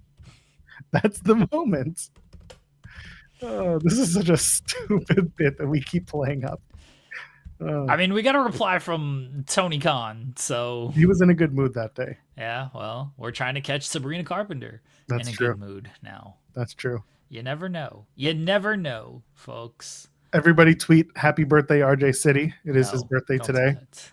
But then don't make fun of him for not having a graphic. Nah, don't tweet RJ City. It's true. Can't confirm. It turns out very bad. Yeah, Turns out he just badly. yells at you. He just yells at you. And if you're in proximity of him, he will yell at you for an extended amount of time if there's a camera. Do not do it. This bit pays off every once in a while. Yeah, exactly. You never know. So far once. But you know what? Nah, it's paid off more than once. Has it? Yeah, it was just kind of like on air that it paid off once. Valid. That's fair. Yeah. The You future just gotta London keep getting life. those shots up, man. You never know. At some point, the one's got to go in, right? That is true. Just get it out there. Sabrina Carpenter, we're going to get that answer from her. Our Jelly City. Okay, that's funny. Oh, man. Hello at RJ City. Does the J stand for jelly? The response is just going to be F you. Yeah, that's true. P.S. Yes. Oh, God. He did that bit for a while. People are like, what does the RJ stand for? And he'd just come up with something new every time. That was fun. Yeah. Oh, my gosh. We like RJ City. We hope he gets the graphic at some point, but probably not. I hope on his last day he gets it. That's the bit. Well, that implies that like he's gonna leave at some point. I don't want. Well, that. no, I like that he's decided he's moving on or he's gotten a new gig the Oh. day before he officially leaves on his own terms. I wouldn't want it to be he gets fired the next day. But no, he's leaving on his own terms. He decides that he's going to get the graphic. They decide to give him the graphic that day, and then he Alright. leaves. Okay. That's the bit. That's the bit. Roll Jelly City. Roll Jelly City. I knew it. It's like Jim Ross's good old Jelly Roll. On Jelly Roll. Hello, RJ City. Does the RJ stand for Roll Jelly? Roll What do you think of your cousin RJ or Jelly Roll making his in-ring debut?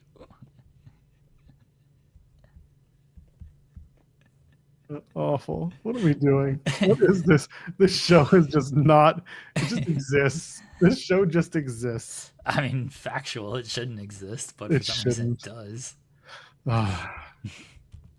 Big news, by the way. AEW All In 2026 is returning to Wembley Stadium on August 30th of next year.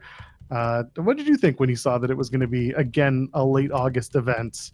And what's going to happen to All Out? What do we go back to the schedules that we used to have from last year? It wasn't surprising because I mean the only reason that it didn't happen that way this year is because Coldplay had to ruin marriages that weekend at Wembley Stadium. First of all, they took that shit stateside, okay?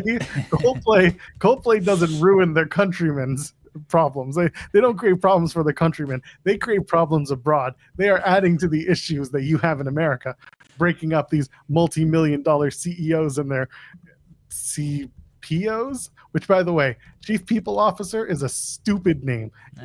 You're not the chief of people. Awful. I mean, could be. I hope this just becomes a bit at Coldplay concerts. No. Again, there's going to be someone who does it for the bit, and I think it's Weird Al. It should just become a bit at the Coldplay concert of, instead of like the kiss cam, it just becomes a fair cam. The affair cam. Yeah. No, they're too serious a band for that. You can't play that. Cowardly. Sure you can. Why can't you? Chris Martin hates love. He's divorced, so... So there you go. I mean, I don't think that means like he hates love. I'm just saying like he's divorced. The NXT bash in Birmingham in August 29th next year. You know it's going to happen. No, because they're running that's the weekend of Money in the Bank. You're right. So they'll counter program it stateside. It's fine. Do you think they're doing Money in the Bank on Saturday? They're going to do an NXT show on Sunday, you think? 100%. Yeah, 100%. Probably. Or that'll be Evolution weekend. If they do Evolution that weekend again. Never stopped them before. These people suck. CPO. I don't love that they're going back to the end of August deal. Like, I actually think the scheduling really worked out well this year, and the build was super focused, and now you're coming out with Forbidden Door, which they're looking like they're having a good focused build for that. I actually think the scheduling was good this year, and now I'm worried if it goes back to the old scheduling that the build is going to be a little messy again. So I don't love that they've switched it back up. I understand why, because that's when they can do Wembley and everything. But I did actually really like the build this year and the way they tailored their schedule this year, that I'm concerned if they switch it back next year. Yeah, like chat's mentioning the UK bank holiday is why they're booking it this time. Yeah, and like that was last year as well, and the year before that. They're trying to book it along a long weekend because they think that you'll get more people coming in, which has been traditionally how AEW's booked a lot of their pay-per-views, right? Double or Nothing was typically Memorial Day weekend. All Out was typically Labor Day weekend. All In going to the UK was going to be over bank holiday weekend. Like, I get the reasoning behind it. It's more trying to fit your schedule with your television versus making a weekend out of an event, which has been difficult for the last two Wembley events. So my hope is that All Out either goes earlier or they go 3 weeks later, and it's another, at least a 3-week build to a pay-per-view coming off of All Out or coming off of All In next year. That works for me. I like the idea of not doing another 2-week build to your next pay-per-view. I think if will be okay. I think if you flip, so basically just flip Forbidden Door and All Out. Do Forbidden Door early July. It's usually end of June, but do it early July, and then have the time between Forbidden Door and All Out, like they're doing this year. The time between All Out or All In and Forbidden Door, which is early July, early/mid July to late August. I think that's fine. And then do All Out end of September again, like they're doing this year. Do at least 3 weeks between All In and All Out, because 1 week clearly doesn't work. 2 weeks is iffy. 3 weeks I think is you can do enough coming out of All In to get you there for All Out. I think keep kind of the same schedule they have last year or this year. Just flip when Forbidden Door is, and because they had the Blood and Guts show between like Forbidden Door and All In previous years, and that kind of maybe they'll have up everything too. Yeah, and maybe they'll have Blood and Guts this year, but if they don't, then I would prefer that, or just make sure your build is is good enough. But I think if you flip it and do it that way, it can work. Yeah, I'm curious as to how they build it, and also what they do with Forbidden Door and what they do with All Out as well. I like the idea of, like you said, flip them and also give more time between All In and All Out. This year has proven to have worked very well, not just for the creative, but also for the pacing going from show to show. I was skeptical. I admit I was skeptical, and I talked about it on the show that they would have a troublesome build to All In given the amount of special events they were doing. The 2 4-hour shows, Grand Slam Mexico, so on and so forth. No, it turned out it worked really well into their favor because they had a focused product that they were using special shows to build instead of building to the special shows and then having the next week fall off a cliff. That had been something that happened last year, for example, having builds that kind of plateaued for the week-to-week shows instead of building to the largest show, which at the time was All In. Now they've learned you can change it up, you can make it work more if you have the TV shows with a special event attached to it play into the build to your bigger show, and that's good. That's the focus I hope they keep up in 2026 and just out through the rest of the year. Yeah, so we'll see what happens next year, because again, it's still a year. It's 13 months away. There's plenty of time between now and then. Yeah, a lot can happen as well. A lot can happen. And Forbidden Door also coinciding with G1 is another thing that kind of gets in the way this year, and it was last year as well. So they have to figure out a way to make Forbidden Door matter while not taking away from how much the G1 matters to New Japan. So the talent that come in, how much they want to put into the work, to the workload of building the event, whether or not the event is going on during Forbidden Door time. Like there's a few things to consider, and I hope that in this partnership with New Japan, they have those conversations so that they plan accordingly. All In was just before the G1 this year, because All In was last weekend, G1's this weekend starting. So you could theoretically still do the same thing, because this is New Japan's in that down period between Dominion and the G1. I mean, this year they had like Tanahashi Jam, which they obviously did a big title change during, but they're typically in a down period between those two events, and that's, I think, partially why they do Forbidden Door during that time. This year different. Now they're doing it after the G1, because after G1 is a slightly down period as well before the November event. As long as the biggest thing is just making sure the shows are focused. You mentioned the Dynamite specials and how a lot of times the Dynamite specials can muddy up the pay-per-views because they want to put something spectacular on the Dynamite specials. This year, they did that sort of with like Ospreay and Swerve, but it obviously served going into to build the tag team match. Grand Slam was just... It was a special show because of the setting, but they, outside of like MJF and Mystico, they just kind of booked like cool matches for the show. They didn't do anything like, oh, we're going to have this, big time match to where we're basically giving you a free pay-per-view on television. Like, you got MJF and Mystico, again, another non-finish in that match, but otherwise you just had a bunch of cool matches. Like, their build was clearly centered on All In as our biggest show. We are doing all of our top matches on All In. We are not going to do top matches on these Dynamite and Collision specials. I mean, Dynamite 300 was Kota and Okada getting served for Okada and Kenny, and Kota was barely around beforehand. He returned like a week earlier. So they were just very focused in All In is the end point. How do we get there? Yes, we have special episodes of Dynamite, but we're not going to load those up to the extent that we have in the past to take away from our actual top show. Yeah, it's a good point. So again, it's a long time from now, and we'll see where New Japan is. We'll see where AEW is for the next year.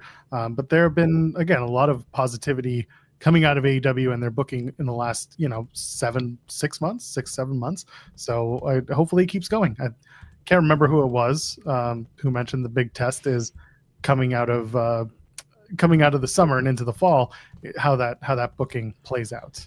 It typically, I mean, the theory a lot of people have, which I'm not saying they're totally wrong with, is the fall stuff maybe suffers because, all right, you've done All In, and what's next.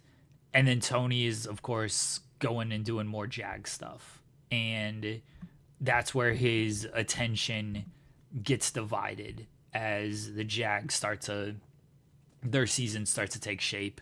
And I don't know the Fulham schedule. I'm not going to pretend like I'm up on what the Fulham schedule is, but the Jags certainly take up a fair amount of attention. And that's when the booking has suffered in the past, is kind of football season, because, all right, well, now Tony's got to focus here on the Jags on top of potentially Fulham as well.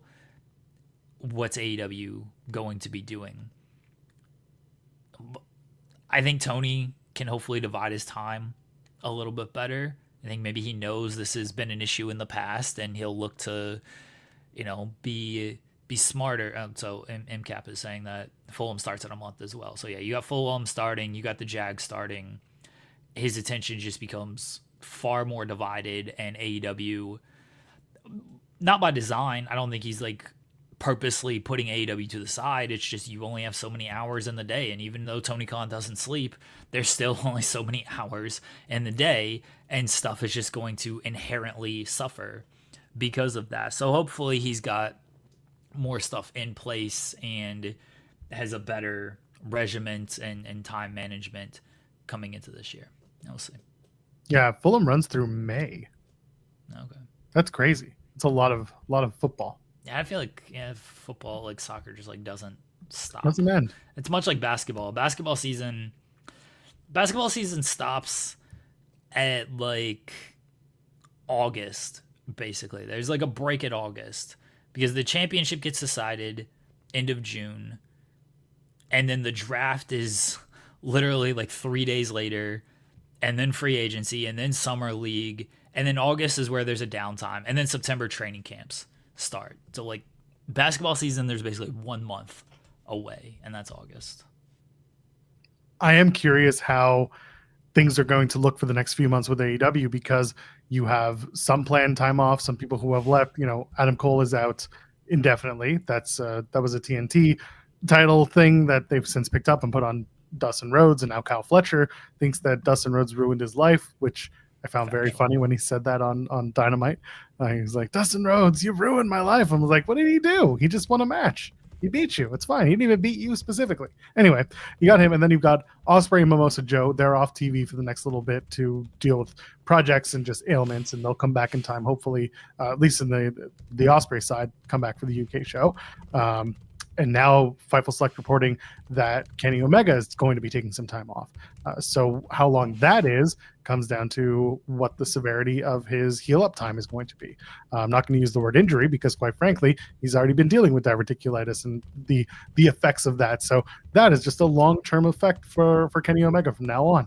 Is he going to come in, do a match, take time away? How much time is planned? How much is it going to be? But that is another part of the conversation, is losing those two guys plus Kenny, and I'll add Adam Cole because you never know where you want to slot somebody in on a show. But like, there are people who are unfortunately starting to take some time off. Is that going to affect things going into the build to Forbidden Door and maybe All Out, or is it just we're okay, we're going to cycle through and we'll be okay? I think they've got enough talent to where it's not going to affect things too much. Obviously, you don't want to lose Omega, Ospreay, and Cole all at the same time.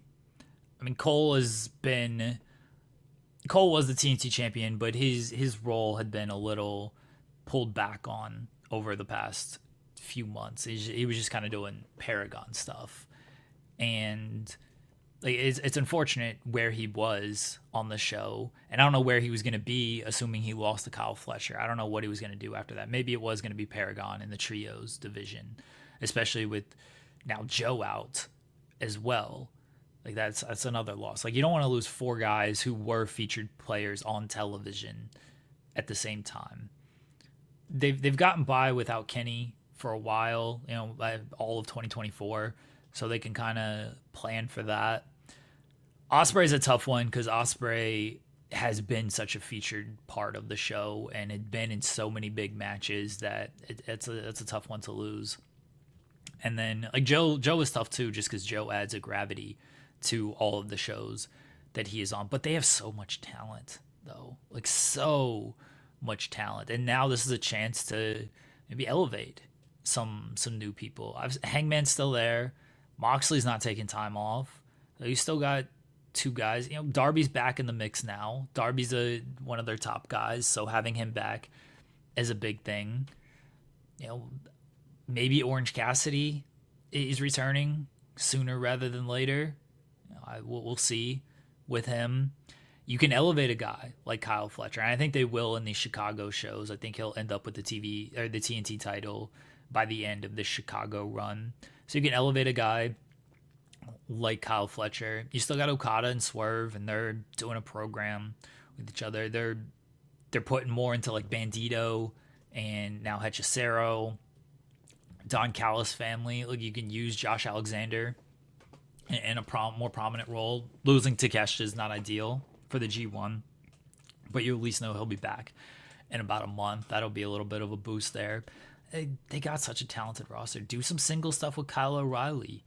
You know, he can work single stuff. I don't know if they want him doing tags with Roddy Strong, like if that continues. I have no idea where O'Reilly and Strong go at this point. Like, they should be doing tag stuff. Cope is back. I'm not the biggest fan, but clearly he is a popular guy, and he's still one of their top guys. So I think they'll be fine. There's nothing like.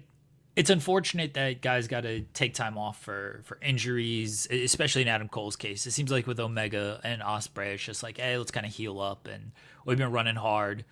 Let's take a few months off or a month off.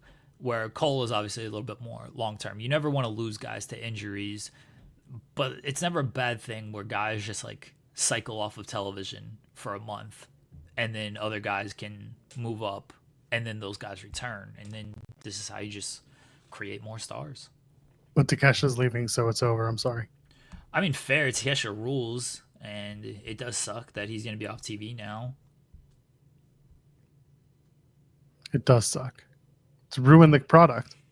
Okay. AEW in the mud. By the way, Andrew Zarian's in the chat. Come join the show, Andrew Zarian. Don't be a coward. Says he's bringing a sign to the TNA show. Are you going to the TNA show, Zarian? Zarian's going. Rich Stambolian will be with him. Oh, nice. I know our pal Kimmy's going to be there. I know the Cresta's going. Well, not my pal. She just kind of shows up sometimes. Brody King's a good shout, Henry. Brody King's not going to the TNA show. I'm sorry. Well, yeah, but like Brody King would be, you know, someone who could be elevated out of this.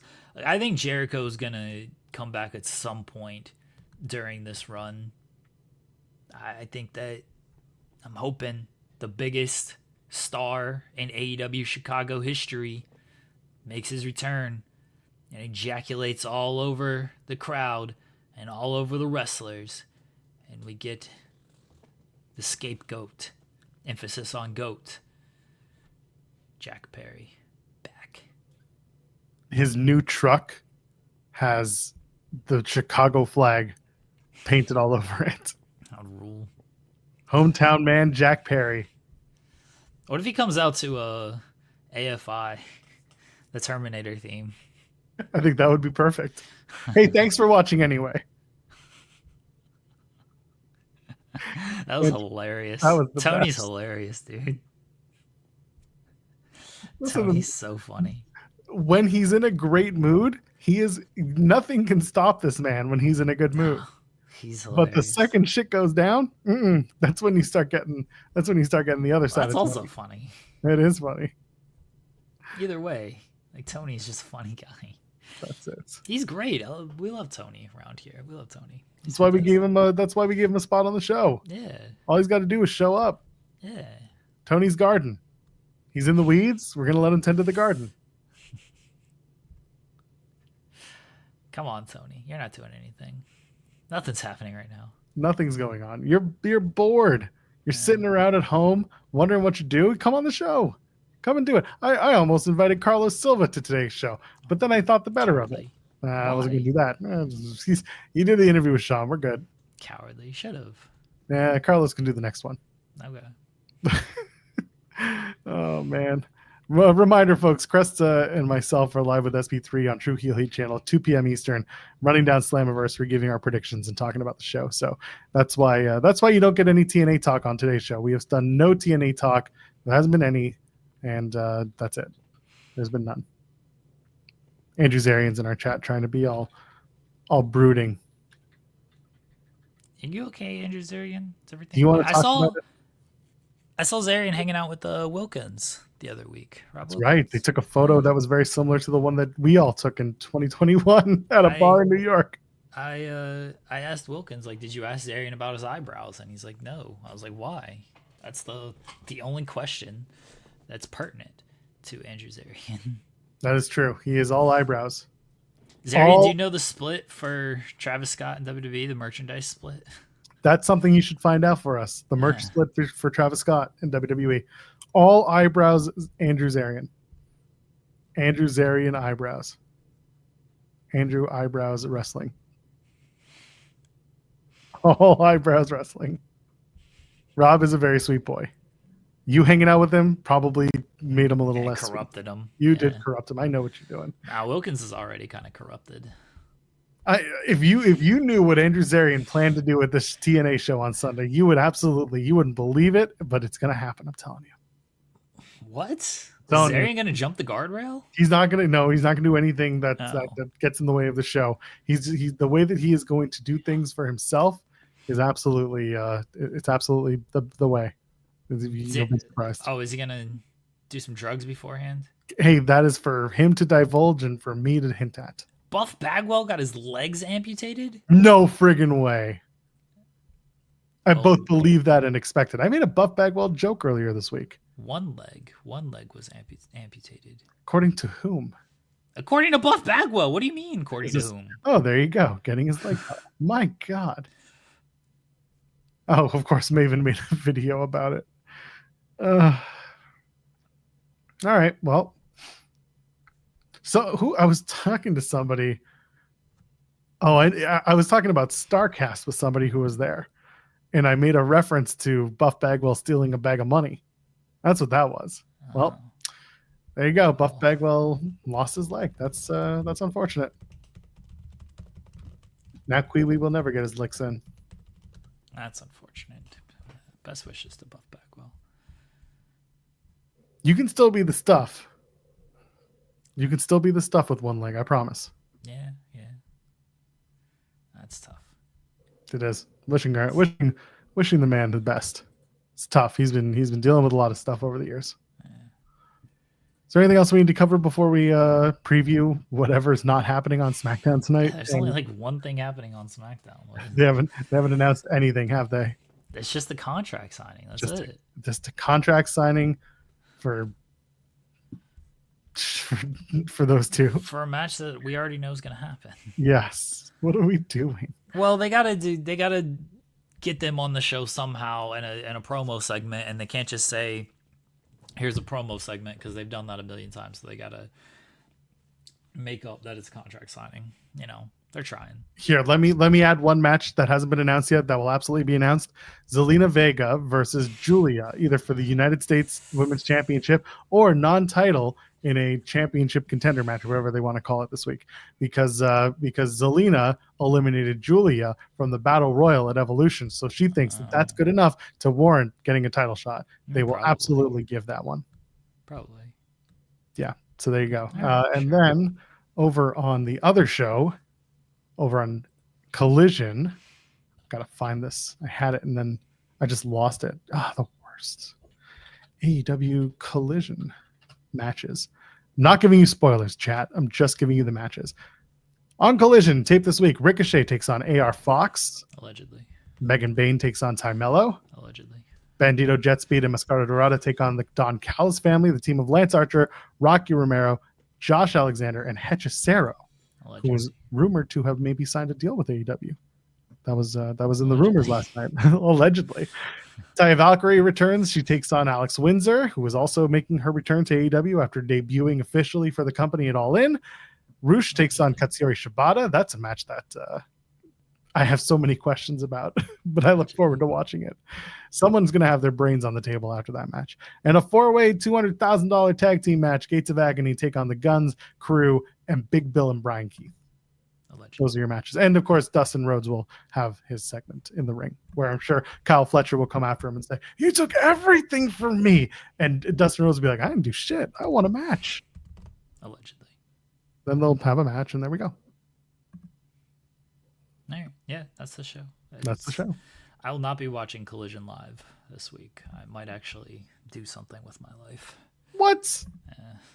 What could you be possibly doing on a Saturday night? Not watching wrestling for once. You know what? I understand. Next weekend, the weekend not to watch wrestling. There's nothing on. What, is there nothing on next weekend? Next weekend, unless there's something that I'm completely missing, I'm pretty sure that there's nothing officially. I just assume there's always something. There's always something. There's always something. Is there legitimately nothing next week? There's gotta be something, right? Not that I can think of.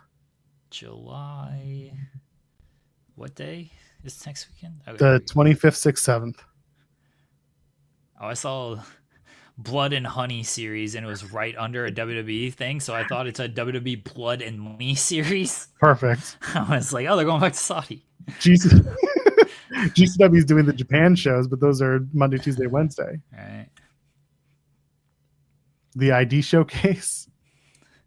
That's Friday, August 1st. There you go. Yeah, there's nothing happening next weekend. What are you talking? Wait, hold on. The ID series is the 1st. That's the week after that. Okay, next weekend's the 25th and 26th. All right. Yes. I'm terrible with dates. Yeah, 25th, 26th. There is nothing. All right, well, that's good. There doesn't need to be anything. Good. Yeah. All right, next weekend is a good weekend then. Good. Don't know what we're going to talk about, but I'm sure There's we'll find out. Maple Leaf Pro Wrestling next weekend. Oh, is those the Windsor shows? Yeah. Yeah, I ain't going to those. I'm not paying attention to those. They've gotten to the point where they're like, we will tell you when these shows matter. Like the PCO show did not matter. Right. These shows, the Windsor shows, do not matter. The next time they do like a St. Clair College, or they go to Toronto, or they go to like anywhere that's big, they will tell you it's a show. These ones, they're a street festival. I mean, that's fine. Like, they're doing good shows, I guess. Yeah, they're doing fine. No, they're doing fine shows. Like, yeah, the Maple Leaf Pro shows have been good. Are we missing anything that we need to discuss? AJ Styles, get ready, folks. Get ready to fly. Do you think there's a chance that they don't use his theme, his TNA theme, and he has to use his WWE theme? I actually expect it to be his WWE theme. Yeah. Truthfully, like, I would love if they use I Am, but I fully expect it to be They Don't Want None, which is still a good theme. But I hope it is. I hope it is I Am. Again, we're not doing TNA predictions because I think Jeremy and Jensen did them. Yeah, we ran down the card. Yeah. There you go. They did it yesterday on the Spotlight, and I'm going to be doing them with Cresta over on True Heel Heat. So we'll do that in more long form because otherwise it's just the way it is. Right, AJ doesn't hate his TNA theme. I never heard that he hated that. If they use Evil Ways, that'd be good. Do you think this is you can? I don't think you'll change your answer on True Heel Heat, but Mike Santana, he wins this weekend, yes or no? I don't know, and that is cowardly. I will have an answer in a moment, and I'm not hedging. Like, I'm thinking about it. That's why I'm saying I don't know. I will have an answer in this question right now. I'm just talking it through. On one hand, I can see them keeping it on Trick, just for the shock and the oh my god, because that is something that these two bookers, these two clowns have been doing for a long time, and they think that this is the way. On the other hand, I think it's an incredible disservice to be like, we got you AJ Styles, that should be good enough, and then not give you the hometown guy getting a big win. I'm not talking about hometown man. If they don't do it for Santana, I think it's so silly. I think it's a bad idea. They've been sitting here telling you for months Mike Santana he's a New York boy. They've been telling you that this is a hometown match, that this is a big deal for him. They put him on a media tour for the last 2 days. They have given you every reason to believe that this is Mike Santana's moment and that he can get the ball, run with it, and go well past the end zone. But this is TNA. and they don't always listen to the fans because they think that it's going to be great heat, brother. And Slammiversary hasn't always been a show that gives you the fairy tale ending. That's Bound for Glory. That traditionally is the Bound for Glory show, except for last year where they screwed Joe Hendry again for a second time and gave you JBL for a second time in a match that went nowhere. I'll remember that. Oh, dude, I talked about it yesterday. I think what if this is the big JBL return? So I don't think he'll mind me saying this. I was talking to John Alba about this yesterday, and we talked about the JBL stuff. This was offline, just him and I chatting. We were chatting about other stuff too, but I mentioned the JBL thing. I was like, that shit just like went nowhere. And there were talks of a JBL match. There were talks about doing one. They just never materialized. Like they didn't get to the match. So man, this is why I'm so torn between the two. I think they should be giving it to Mike Santana. I think this is right. I've been saying this since the beginning of this year and even before that. Like, again, I've been on record and other people have talked about it on their shows that I have been just batting the Mike Santana drum for a long ass time.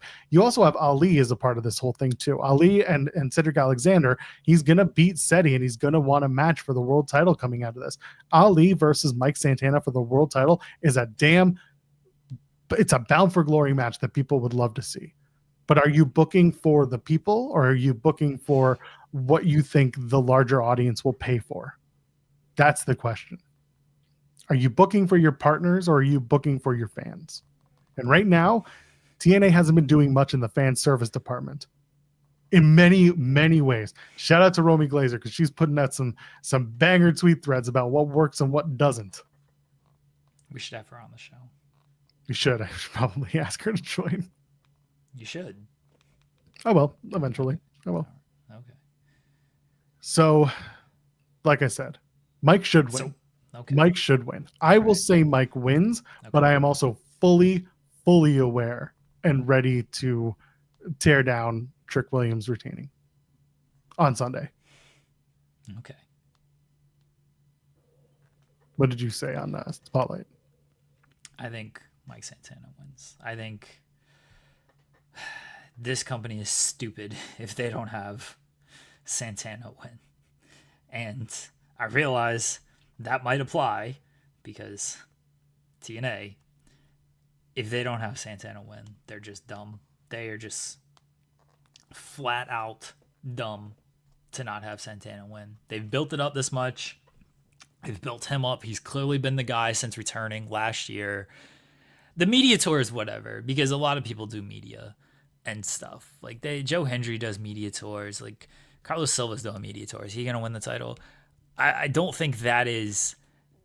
It should be a thing because I don't love when they're on the show though. Like these people should be doing media for that kind of stuff. Trick's been doing media too, so I'm not going to downplay that. Like, oh, they put Santana on it. Trick's done a lot of media for this. Hendry's actually done the less media from what I've seen of the three. Senioritis ass Joe Hendry. I think like how much more is Joe Hendry like gonna say? You know, he's done so much media. Yeah, I'm not going to take away from the fact that he's been out there and he's been grinding and like getting his name out there. But I still maintain senioritis has been happening. So yeah, he's done. Oh, they announced Steve Macklin, Jake something, Mance Warner against Rio One, Zilla, and Josh Bishop. So there you go. That's official. I told y'all that's where it was going to go. And it's going to be good. The match is going to be fun. Yeah. Hopefully it's them beating the shit out of Real One for 20 minutes. But yeah, I saw that the Jake something takes issue with fourth rope. I saw that one. I was like, yeah, that's a 6-man. Yeah, so that's official. So there goes the Macklin and Styles theory that I threw out there. But could have told you that one. Okay. I know. Throwing stuff out there, Joel. In fairness, I do think that it's going to be AJ and Kazerian. That's what I've actually talked to myself into. I'm much more willing to go on that one. All right. So we'll see. We'll talk about it on True Heel Heat, 2 p.m. 2 hours from now, if you're watching us live. Myself, Cresta Star, and SB3 will be running down the Slammiversary card. So I've got 2 hours to go outside and enjoy the weather. Sounds terrible. Jeremy, anything else to plug before we take off? Go watch Spotlight from last night. We had QT Marshall on. It was a really fun interview. He did it live from outside the Aragon Ballroom in Chicago. So we knew, like, we were given a heads up that QT was going to be like working or doing something. So he was messaging Jensen of like, oh yeah, like, let me find a quiet place. Quiet place just turned out to be outside the venue. My brain thought like, oh, he's doing like 1FW stuff, or like QT's just always busy. He's going to be at the school and working on stuff. I wasn't even thinking Chicago. And then when he joins the show, he's like, oh yeah, I'm here at the Chicago venue. I'm like, oh yeah, that makes sense. Like, they're setting up for the next show. They're talking about things coming out of Dynamite, whatever. And then I realized, oh yeah, Collision is tonight. They are taping Collision tonight. So bless him for giving us 20 minutes of his time, literally as like they're running ROH matches and setting up to run Collision. He still spent 20 minutes with us, and we're hopefully going to have him back on because I really want to talk about the Big Boom AJ match. And he gave a little bit of comments on that at the end, but he seemed really excited to talk about that. So I think we're hopefully going to have QT back on in the near future. So go check out that interview. SB3 and I watched Chris Harris and James Storm blindfold match, steel cage blindfold match, Classic. and Jenna Maraska and Charmel. Even bonus watch along. Jenna Maraska stripping for chocolate and peanut butter. That'll be up probably tomorrow. So, and the thumbnail for it is fantastic. The thumbnail is very good. Joel did make a very good thumbnail for that. So yes, that'll be up tomorrow most likely. God bless us. Everyone. Shout out to QT giving Jeremy and Jensen time. Hopefully there'll be more on that in the future. We're back on Monday talking about fallout from Slammiversary and whatever else happens over the weekend. I'm sure Jeremy's very excited about this. And who knows what else will happen, but we'll be doing it just for you. So for Jeremy, you know who I am. I told you who he is. Go enjoy your weekend, watch wrestling, or don't. Join me and Jensen on Sunday after the pay-per-view, or don't. We'll be entertaining, though. Ladies, gentlemen, friends beyond the binary. We'll see you in the next one. Cheers.